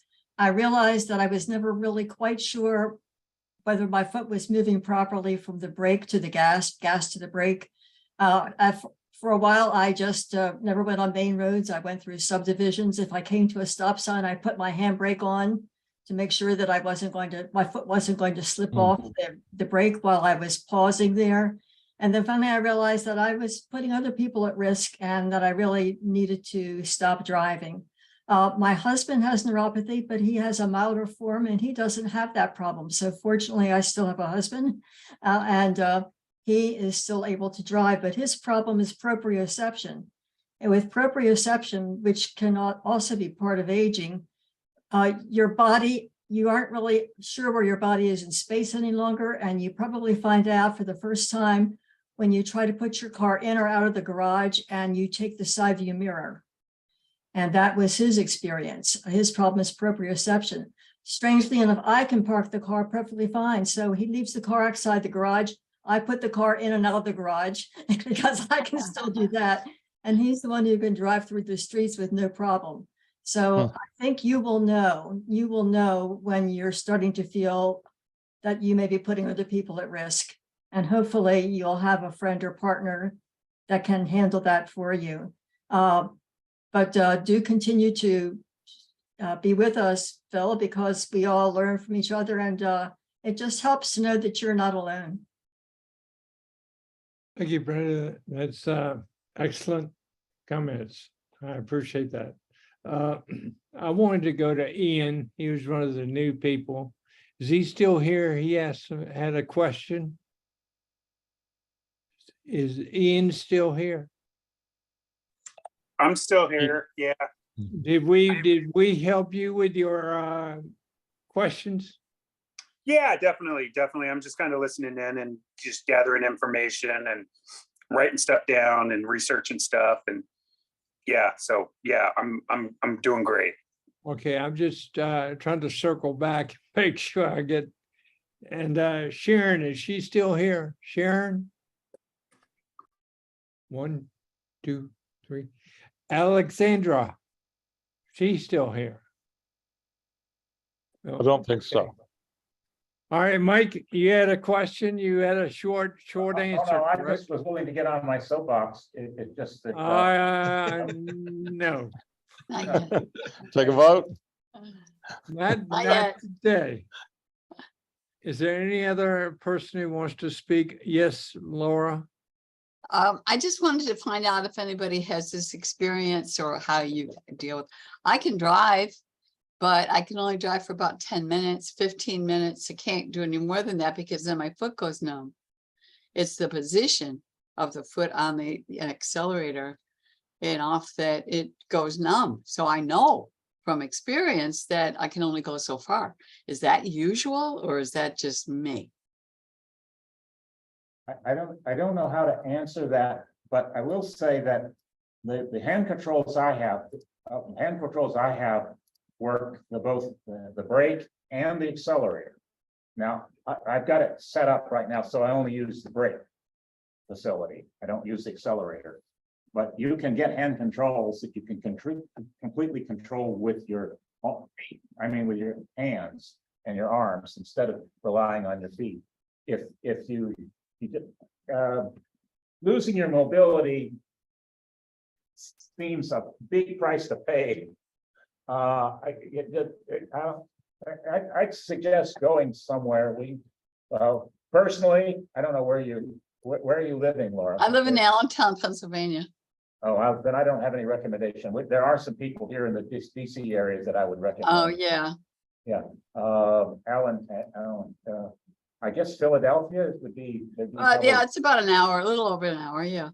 Yeah, if you could, it's going to take a few trips, and they're going to want to train you and then go through an evaluation process, and that takes a little while to do. About how long? Can you give me an estimate of what the time? It took me, so the first time I got in the car with the hand control, with the handbrake, it was, it was very violent, and fortunately we're in a road where that was okay. It just took me several days to really become comfortable with the brake. Okay. One possibility is get a hotel for a week somewhere in Philadelphia, right? Within a block walking of wherever this place is, and where they have a school, where in the evening you can go out and Oh, they do. Okay. drive over all of their partitions and say, oh, I shouldn't hit that, that kind of thing. Oh, okay. Like your first driving test. Yeah. Maybe it's up Okay. to time. Yeah, so that you become confident. I also Okay, heard thank that you had to get a license. It's like a driver's license to use hand control. So you have to get a license. Oh, off. that too. Okay. That's what. So there's a lot to it, and maybe AAA can give you some ideas on where to Okay. go. Because Yeah, because I mean, right now I'm okay. I don't go very far. I had a friend that went to AAA and got all the information, and there must be AAA's, American Auto. Oh, I'm sure there's one here. Yeah, there is one here because I have it. Yeah. Okay, Ricky. Thank you. Yes, what Ricky, is the your hand doctor? out. Oh, Yes, Ricky? what is the doctor's name in John Hopkins again? Dr. Hoke. Hoke? HOKE. Okay, thank you. HOKE. That's all I needed. Oh. Okay, are there any other questions to be brought before this forum today?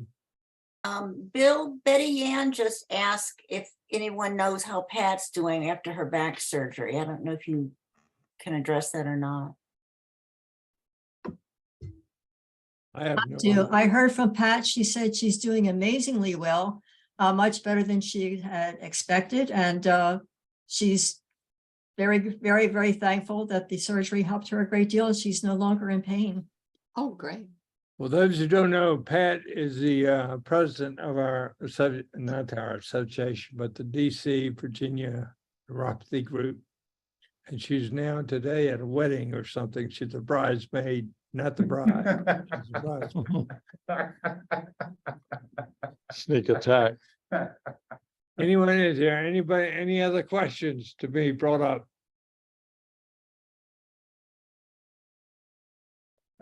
Okay, this is kind of a silly one, but I'm just curious. I cannot go to bed without socks. It doesn't matter what the temperature is during the day. I've tried it. I have to get back up and put the stupid socks on every time. And you know, like that's the only way. And I keep trying it. But does anybody else have to do that? Yes. Thank you. Yes, Thank you. of course, your question is not silly to those who have neuropathy. I have to do that twice a night to take my socks off, go and do something, come back, put my socks on. But I cannot sleep without socks. Thank you. I thought that was maybe it was. No, you're not. No. Okay. You're right in there. Okay. I have Karen Newberger sleep socks. They're very soft, very stretchy. And I really do think that's part of the reason why I no longer am having burning in my toes. Karen Newberger? Karen Newberger, she makes women's night clothes, but she also makes bed socks. And if you can find them, very soft, very stretchy. And they just seem to protect my feet from being irritated by the bedclothes. I don't have women's socks, but I'll wear Pacas, if that's any interest. Pacas, P-A-C-A-S. So anyway, but there are tons of them on Amazon and. You know. Well, I had suit socks that I had to turn inside out because all the threads and everything crazy was inside and your toe would catch on it. And then, you know, it's so aggravating. So I turn them inside out and I use them, but I do it every other day. It seems like if I did it for a while, then I'm like, that didn't help. And then, so now I do it every other, but I have them on now, but that seemed to help. There's no toe, in it, which is important if it's compressed. So that's helped me. Anybody else do that? SOOTHC socks. I got them online. Is there anyone else that are there any men that wear women's socks or vice versa? I think it matters. I gave up my teddy But bear. it's the size probably that. How's spell? Bill, I Well, wear those spell that? Packer socks. Sorry. During the day? I wear those Packer socks all year long. They're wonderful. They're soft. They're alpaca, and it's better than wool. I wear those all summer long. My feet are just cold all 24 hours a day, 4 seasons a year. But those Packer socks are great. Oh, okay. So And is it how to called spell that? alpaca socks or paca? No, they're just called Pacas. PACA. Oh, okay. Thank you. Thank you. I'm glad there's somebody else that does it too. I thought maybe I was. That's why I had to ask. Misery likes company. Well, that's what we're here for. We're here for support and comfort and socks. Okay, are there any other questions somebody has? Did we miss somebody or? Somebody better come up with somebody, or I'll jump on my soapbox. I know you will. I'm trying to. I'll bring in my guitar and play the Eagles. Hotel California 4 times. Okay, Mike, I'll give you 5 minutes and then I have to wrap up. The real question is, what is pain? What is pain? Okay, what is it? I think we grow up with it. We think we know what it is. It's a very important part. You would not survive. People don't survive. We don't suffer pain. It's very, very important. It's a way of telling you that you're in danger and that you need to do something. Unfortunately, when you get feelings associated with losing the sensations in your feet, you can become very alarmed about that. And when you become alarmed, that is what the brain does is it creates pain. And it says, oh, there is pain in my feet. But no, the pain is in your brain. The brain, it's an evaluation, and it says, pay attention. There's something wrong, and you must do something about it. Unfortunately, there is nothing you can do directly to change the sensations that are coming or did at one time come from your feet. You can't really change that. You can do things that can interfere with the way those sensations are handled in the brain. That's what opioids do. Basically, what an opioid does is or Lyrica or anything else like that, it relaxes you and it tells your brain, calm down, you're safe, no big danger, you're not as much danger, you can calm down, you don't have to do anything right now. That's what painkillers do, is they tell your brain to just settle down, relax. There's nothing you can do about it right now. Just go on and do what you need to do, including sleep. That's what pain is. When you look at pain that way, then you have a path open. Now, here is the bigger problem for the larger community. The longer you are in chronic pain, and that's what peripheral neuropathy pain is, the longer you're in that state, the more you get changes to your brain, and the more sensitive you become to these alarm cells, these alarm signals that are coming from your body. And you become so sensitized that it's much harder to learn to just relax and say, this isn't important, let me go on to do something else. Did I stay within my 5 minutes, sir? You got 1 minute. Oh. He ran out of talk. Okay. Oh my Mike, God. I'm sorry, your I have time's to up. practice more. Your time's up. No, you're just being efficient, that's all. Thank you, Mike. I appreciate that. Your 40-minute speech has been cut down to 5 and you did well. I I appreciate that. say amen. Amen to that. Okay, I am going to wrap up if there's no other final question. It's good news.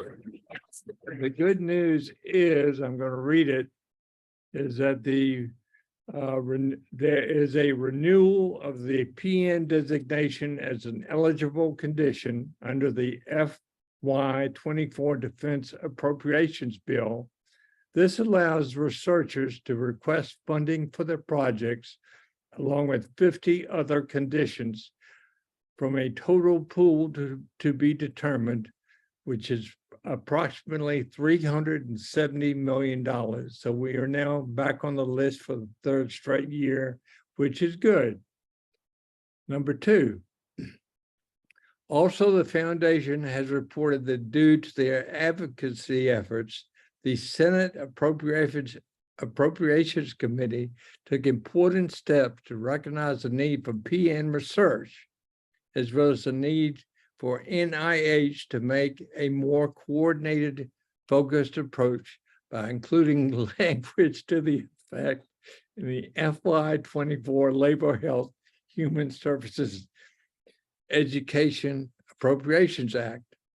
Okay, to make a long story short, we're now getting more money into PN, which is great news. And also this was sort of came across the ticker tape today from somebody who's FPM committee.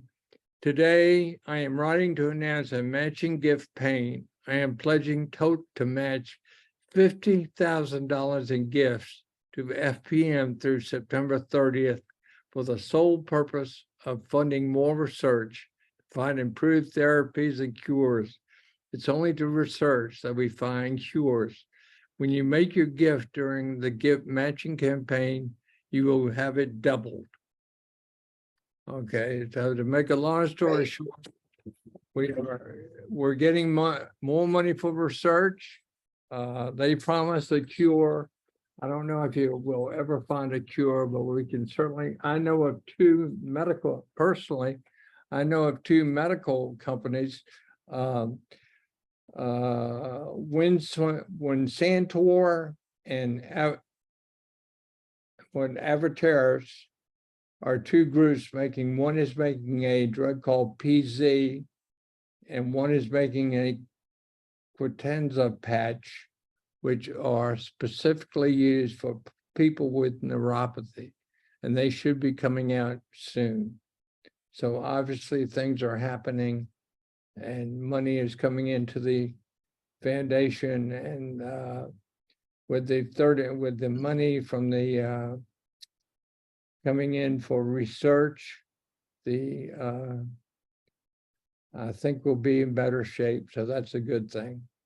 Anyway, I wanted to leave you with that, and also I wanted to thank Jed Vaughn, Mike Foxworth, and Rebecca Hodow, Brenda Cheadle, and all the people who made this program good today and important. And we can go into a 30-minute overtime period if you want to stay on and have a social or just talk about things in general. But as of now, I'm going to declare this meeting over, and I wish you all a good summer. Same to you. Thank you. Thank you. Thank you very much. Thanks, Bill. Okay. Thanks, Bill. I'm gonna sign off now, folks. Thank you, Bill. All right. Good to Always see good. everybody. Thanks so much. Very, very helpful. Very good.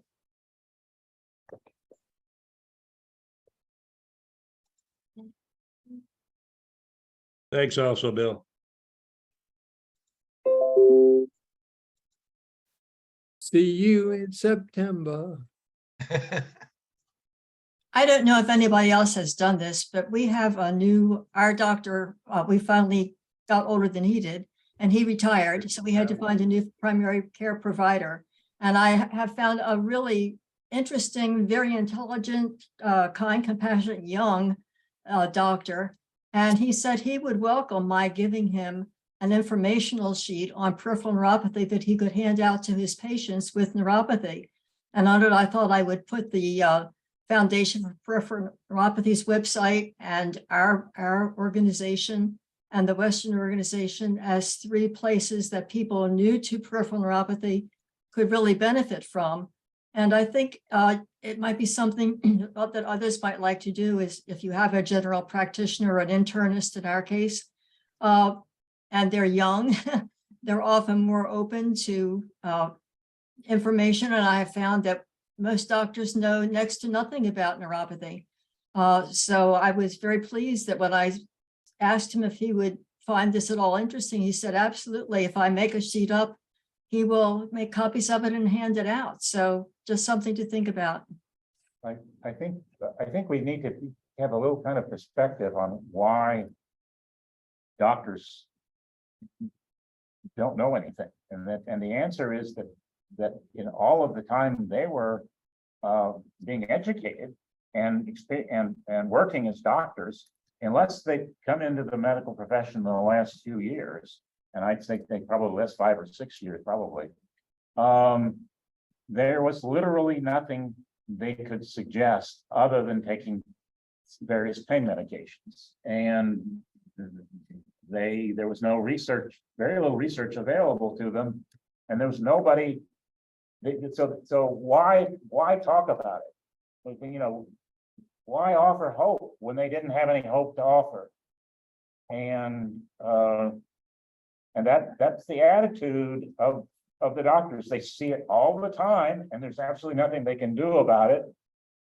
So the perspective about exercise, well, that was, no one ever told them that. Nutrition. And the perspective I'm talking about what is pain and where it's come from, that perspective is new. All these things are new things that have happened in most in the past 20 years.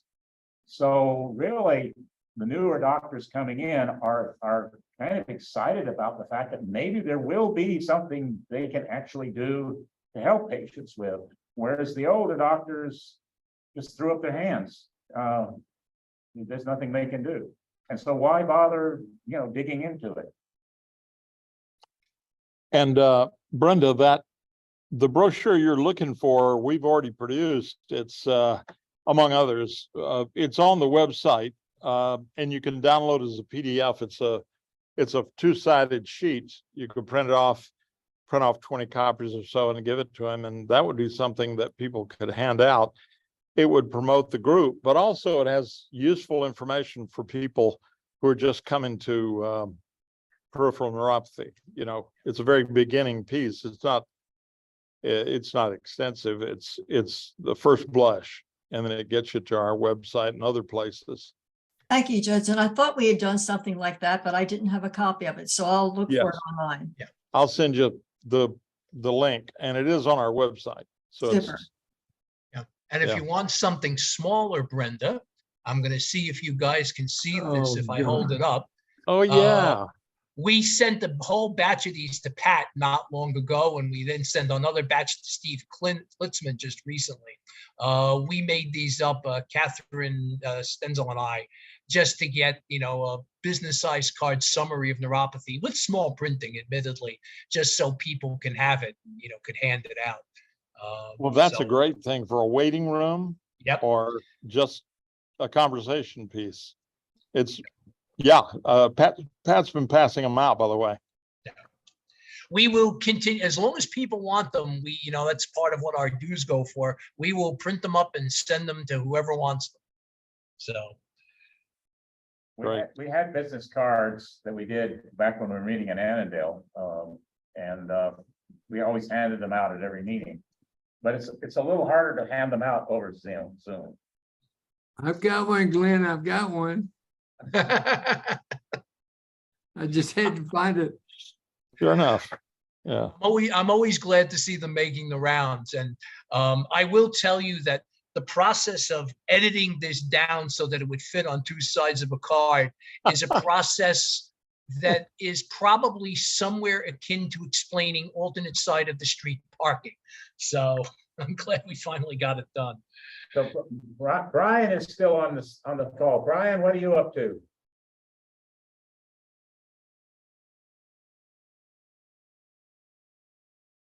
Just listening. Just listening. Oh, Yes, taking it all in, right? Taking some notes. Uh-huh.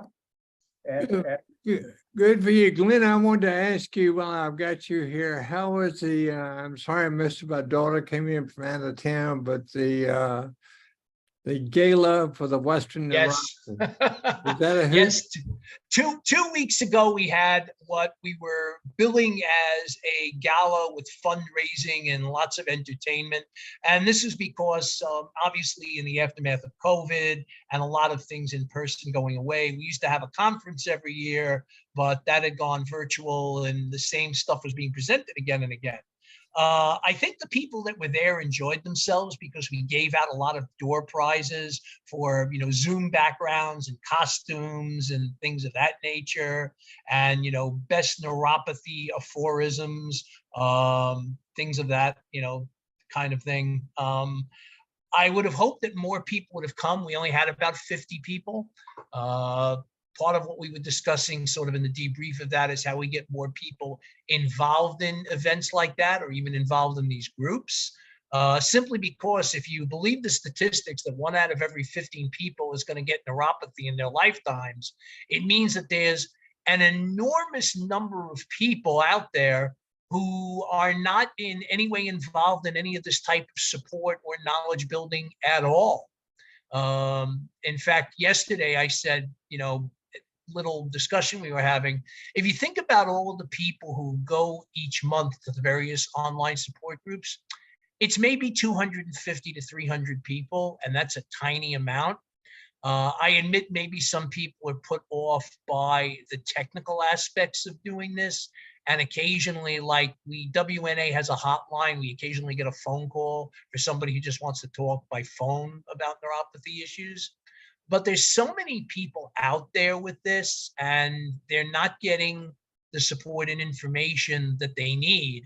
And I've been frankly at a bit of a loss how to reach out to them. Even though we now have some people involved with us who have more social media savvy, a lot of the demographic for neuropathy is not like the most heavily social media using group. And so we're trying, and I always throw this open to anybody who's got ideas. How do we get the word out to more people out there that there are organizations, there are groups of people to help you in this journey?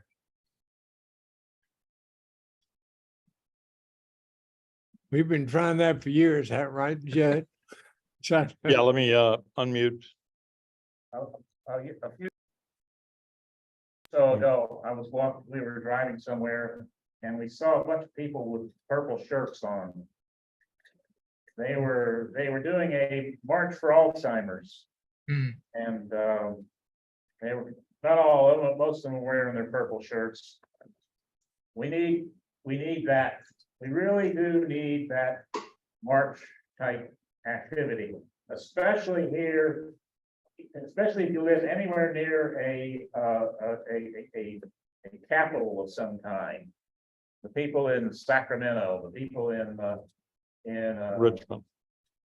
I don't know what the capital of Pennsylvania is, being big and ignoramus, like, why wouldn't you know that, right? But anywhere where there's politicians, there should be people showing up and marching. And I don't know what, we have a T-shirt now for the foundation's got a T-shirt. I don't know, I haven't bought one yet, but we need to have something distinctive, and we need to be out marching. And that's the sort of things will be picked up by the local press. When we went to the health fairs, people came and said, "Oh, I've had that for years. It has a name," and people just don't even aware that we exist. And when you're talking about between 10 and 30 million people, there are ways that we can spread the word. And it's people power.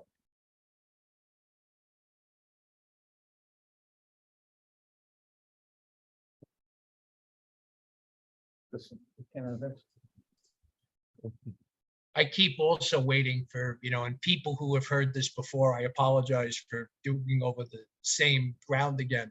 We keep waiting for some of our more famous sufferers to come out and bring some attention to it. The neuropathy people could really use the equivalent of a Michael J. Fox or a Terry Garr or a Montel Williams, who've been involved with other neurological conditions and drawn a lot of attention to it. Certainly, there was a time when I was politically connected enough with the congressional delegation here in New York that I might have been able to get some of the Congress people to maybe admit they had neuropathy, because that some people in Congress have to have it. And obviously, Joe Biden is suffering from the beginnings of a case of it, but it's just so hard to get people to talk about it. I just read in the latest, not the latest, but the Brain in Life magazine and 2011 that Leave It to Beaver had Jerry Mathers, Jerry Mathers. And I've got a list here of people with I've got Jerry Mathers, Joe Biden, Alan Jackson, Phil Collins, Eric Clapton, George Lopez, Britney Spears, and some others who, Mary Tyler Moore and Celine Dion has stiff person syndrome. Right.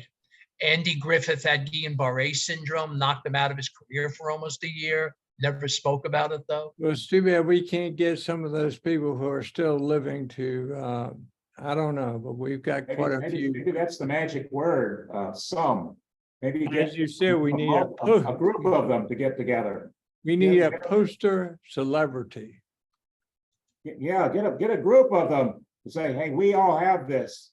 And instead of doing it together, instead of trying to find one of them to step out and be nice. I don't know how you do it, but it'd be nice. Well, if you had their phone numbers, it would help. I wonder though, if what happens, because I think this was the case with Mary Tyler Moore, who obviously everybody knew had diabetes, but nobody talked about the neuropathy from that, is whether or not a lot of the people in the arts are afraid that if they reveal these conditions, they won't get insurance on their projects, or they won't get, mentioned for new projects.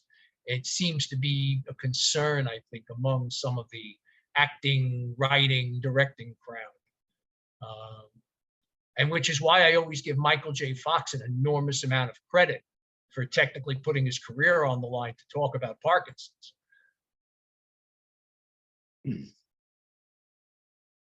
I'm very new to this and I'm not sure how to ask the question, but in this, call it industry subsector of medicine, where is the focal point where we want resources to go in terms of research? What institutions would be, I assume Johns Hopkins might be one, but is there anything like a group of researchers that extend beyond any one institution, that have their own professional research network, that are exchanging studies and sort of building the research and building on the research and coming up with more direct answers? I thought there were a lot of very good comments today in today's session that point to a lot of factors, influencing factors, whether it's diet or exercise or alternative medicine like acupuncture, points that I hadn't given much thought to at all. It's worse. It's worse than that. There has never been a popular science type thing like Scientific American or Discover Magazine or anything, or even really, well, let's talk without that. There's never been an article about peripheral neuropathy. Never, ever, ever, ever. That written by somebody say, these are the research challenges. This is what we're looking at. This is what we need. Never did it. I've asked Dr. Hope to think about writing it, but we don't have anybody out there willing to take the time to educate the public about what really needs to be done. There are a lot of people who read stuff like that, but nobody stepped forward to do something that would get wider distribution. I get very upset about it. It's only one of many soapboxes. Yeah.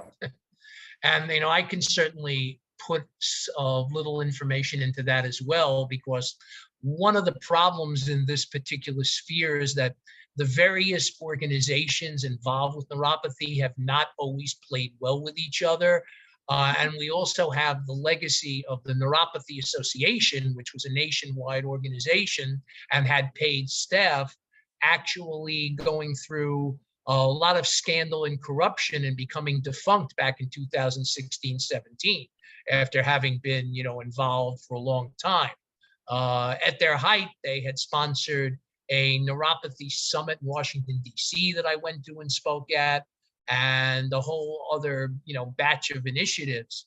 But there was a lot of misuse of funds and a lot of problems. And with their demise, most of their portfolio went over to the foundation, which is basically a product of the Jack Miller Center in Chicago, really, with Northwestern and UC. And there are other organizations out there. Obviously, there's Western Neuropathy Association. There's this one. There's the Neuropathy Action Foundation, which is headquartered in Phoenix. But we certainly don't have the portfolio or the coordination that the organizations for Parkinson's or multiple sclerosis or myasthenia gravis have. And that's been a shame. Even the GBS CIDP Foundation, which deals with one, very specific neuropathy, has much better resources than any of our organizations do. They actually have 11 full-time employees there. So it's very difficult, apparently, to get a lot of this coordinated. I mean, speaking of soapboxes, Mike will tell you this, I've been trying to do it for 20 years. And part of the reason I go to so many of these groups is to try and coordinate a lot of this. But it's not easy to do.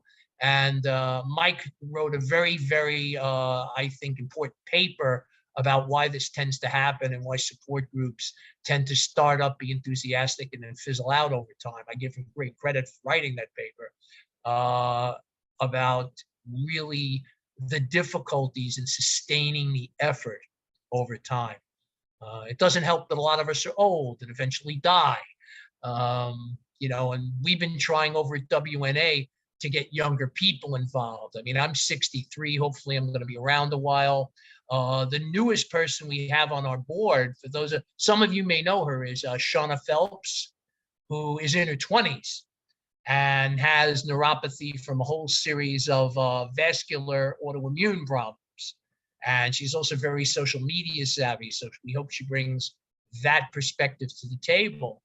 But it just seems to be very, very difficult to get people to sustain the energy for the long haul to get that attention out there. One of the best read pieces of literature of our demographic, Glenn, is the AARP's monthly newsletter. And they do always have a medical section. And they It just strikes wrote me that actually a whole article about neuropathy. recently. Yeah, a couple of months ago. I may I'll still go- have a link to it. I'll go back and look, but it seems like there is an opportunity to get the word out. Another thought I'm curious about is, you know, this is not just an American, United States problem. What's going on in Europe? What's going on in Japan? Mhm.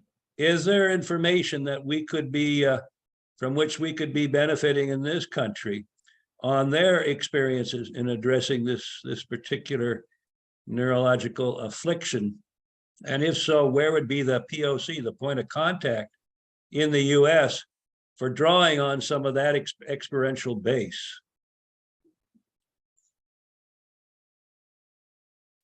Boy, we should have a really snappy comeback to that question, shouldn't we? Shouldn't we, Glenn?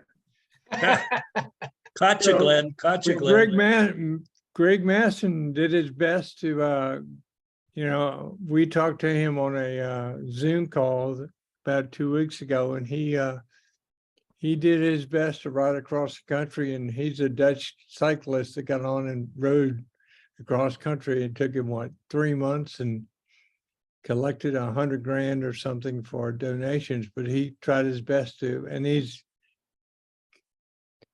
into getting the word out, but we'll see what happens. But he's also more interested in cycling, but we'll see.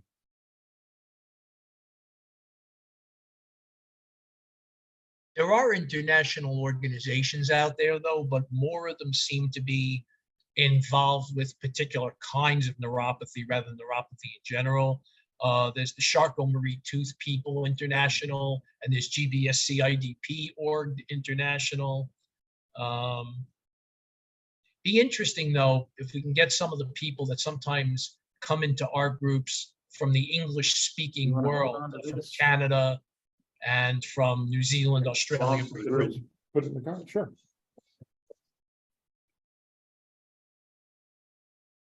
It'd be a great thing. I mean, I don't know if you guys know about, I mean, there's a couple of organizations in Canada that I'm familiar with. There's the Calgary Neuropathy Association that Linda Pettiot runs.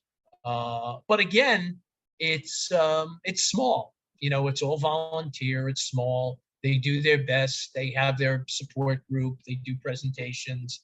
It's just not easy to get a lot of attention. Well, we call ourselves what do we call ourselves now? The Peripheral Neuropathy Support Network. Yeah. That's the name we gave ourselves.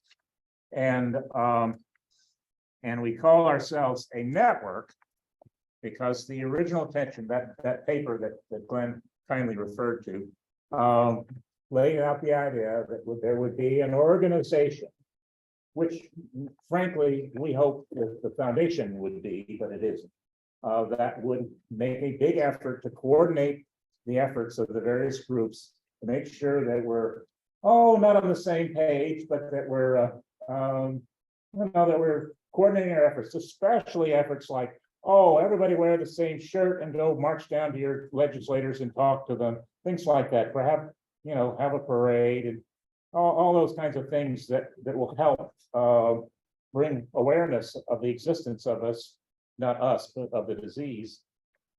These kind of coordination actions that Glenn is talking about, that was the whole point of what we're trying to do here. Except that when we started, everybody was meeting in person rather than online. And when we went to Zoom, we did an audible. It took, we talked for quite a while before, but we finally, we just shipped over to Zoom. And is the net result better? In some ways, yes, because it's a lot easier to get a good recording out of Zoom. But on the other hand, there is something really missing when people aren't meeting together.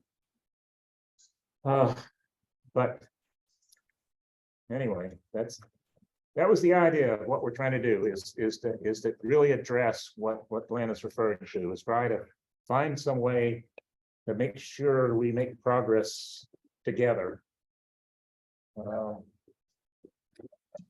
But it takes a lot of people and people working together and ideas. And we had a guy who came and helped us, and he was just full of ideas and a lot of great ideas. And we couldn't implement hardly any of them because we just didn't have the people.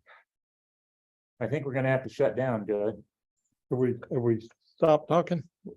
Oh, no, I can never stop talking. Everybody knows.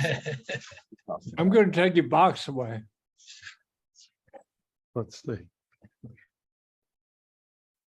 Well, Bill, on a slightly lighter note, I've had several very good takeaways from this first session with you guys on do's and don'ts. And one of the ones that is going to give me a little bit of trouble is the staying away from inflammatory food and drink, which means alcohol, particularly because my wife and I are trying to downsize and move into a retirement community. And I tasked her with her downsizing the books from her new book clubs, and I take on the liquor cabinet. Now, this creates a certain dilemma for me with a big full bottle of Greek ouzo and Glenlivet's, and just how I managed to maneuver myself through this period of peripheral neuropathy and handle some of these other downsizing tasks will be a challenge. Everything in moderation, Philip. Everything in moderation. Yeah. Thank you. Okay. Yeah. Philip, my wife and I just moved into a CCRC, and I was also in charge of the liquors. And every day, we've been here 3 months, and every day is like Christmas. I opened up a box and I said, oh, that's where that was. So make sure you mark your liquor cabinet as liquor, because I'm still finding some bourbon in the laundry box, and it doesn't make sense. Yep. I'm at that point too, Bill. I'm right at that point. I'm still trying to get my head wrapped around it, but it's a different lifestyle, but I wish you a lot of luck. Well, thank you. Now, we picked a CCRC out in Ashburn to relocate to. We're in the same Erickson home, but we're in Richmond. We're in something called Avery Point. Okay. You're experiencing the Erickson. We're experiencing the ups and downs of Avery Point, which is the newest Erickson community, and the move was easy, but it takes about 4 or 5 months to get through boxes and furniture. Absolutely, yeah. Getting rid of things and who wants this. You need to move this table. Anyway, I wish you a lot of luck. You need to move this table back. Thank you, Bill. Thank you, Bill. We're going to have to stop here. I will say, which community are you moving into, Philip? It's called Ashby Ponds is the Ashby Ponds, yeah. location out in Ashburn.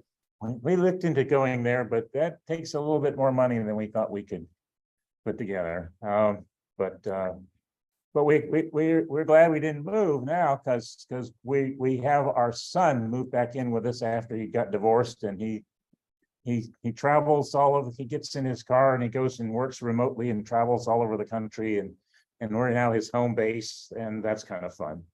But yeah. But anyway, one of the things that can happen in these CCRCs is that troublemakers like Bill can move in, and then he might find that he wants to start his own support group meeting there in the CCRC. And I don't know where he would get such an idea, but I'm working on it. I'm working. but some of the others do have groups that have been formed. Somebody just says, well, I'll send out a newsletter to whoever is living inside and they get together and they have their own group. And that's helpful. I'm sure it is. Yeah. Yeah. Can we say bye? It's a free for all. It's a free for all. So I've already said bye. It didn't take. It is time to wrap up, and I certainly enjoyed the overtime session. Well, I am going to sign off. It's real good to see y'all. See y'all. See you in Take care, September. everybody. Adios. Yeah. Adios. Take care. September Take care, 9th. everybody. September 9th. Yes. Glenn, good to see you. Yeah, take care all. All right. Okay, have fun. Bye-bye. Bye-bye. Hi, Bill. Great job. Thank you. Good to see you, sir. Yes, sir. I'm reading the article on the AARP. Oh. You mean like to join or what? No, Glenn put the Oh, I link see. in. Oh, yeah. Good. Good. That's good for us. All right. We'll talk to you soon. You betcha. Okay. Take care. You too. Now, I hope I remain blue and not black. Right. Right. I don't That's know what the deal is on that. I don't either, but fortunately we have an IT expert in our midst, so I'll ask Mike Foxworth. So he's right 'Cause here. I'm just wondering, like the other, so, the CJ, I've never had the problem with CJ or WNA or, I don't know. Anyway, and it's off and on with us, so. Well, whatever. let's pay attention because it sounds, there were at least 5 or 6 people today. Yeah. Yeah. You know, And there may be bothered some by people, there may be some people that just give up and say, screw it. That's right. That's right. We lost them. Yeah. Could be, all right, talk to you. Okay. Talk to you later.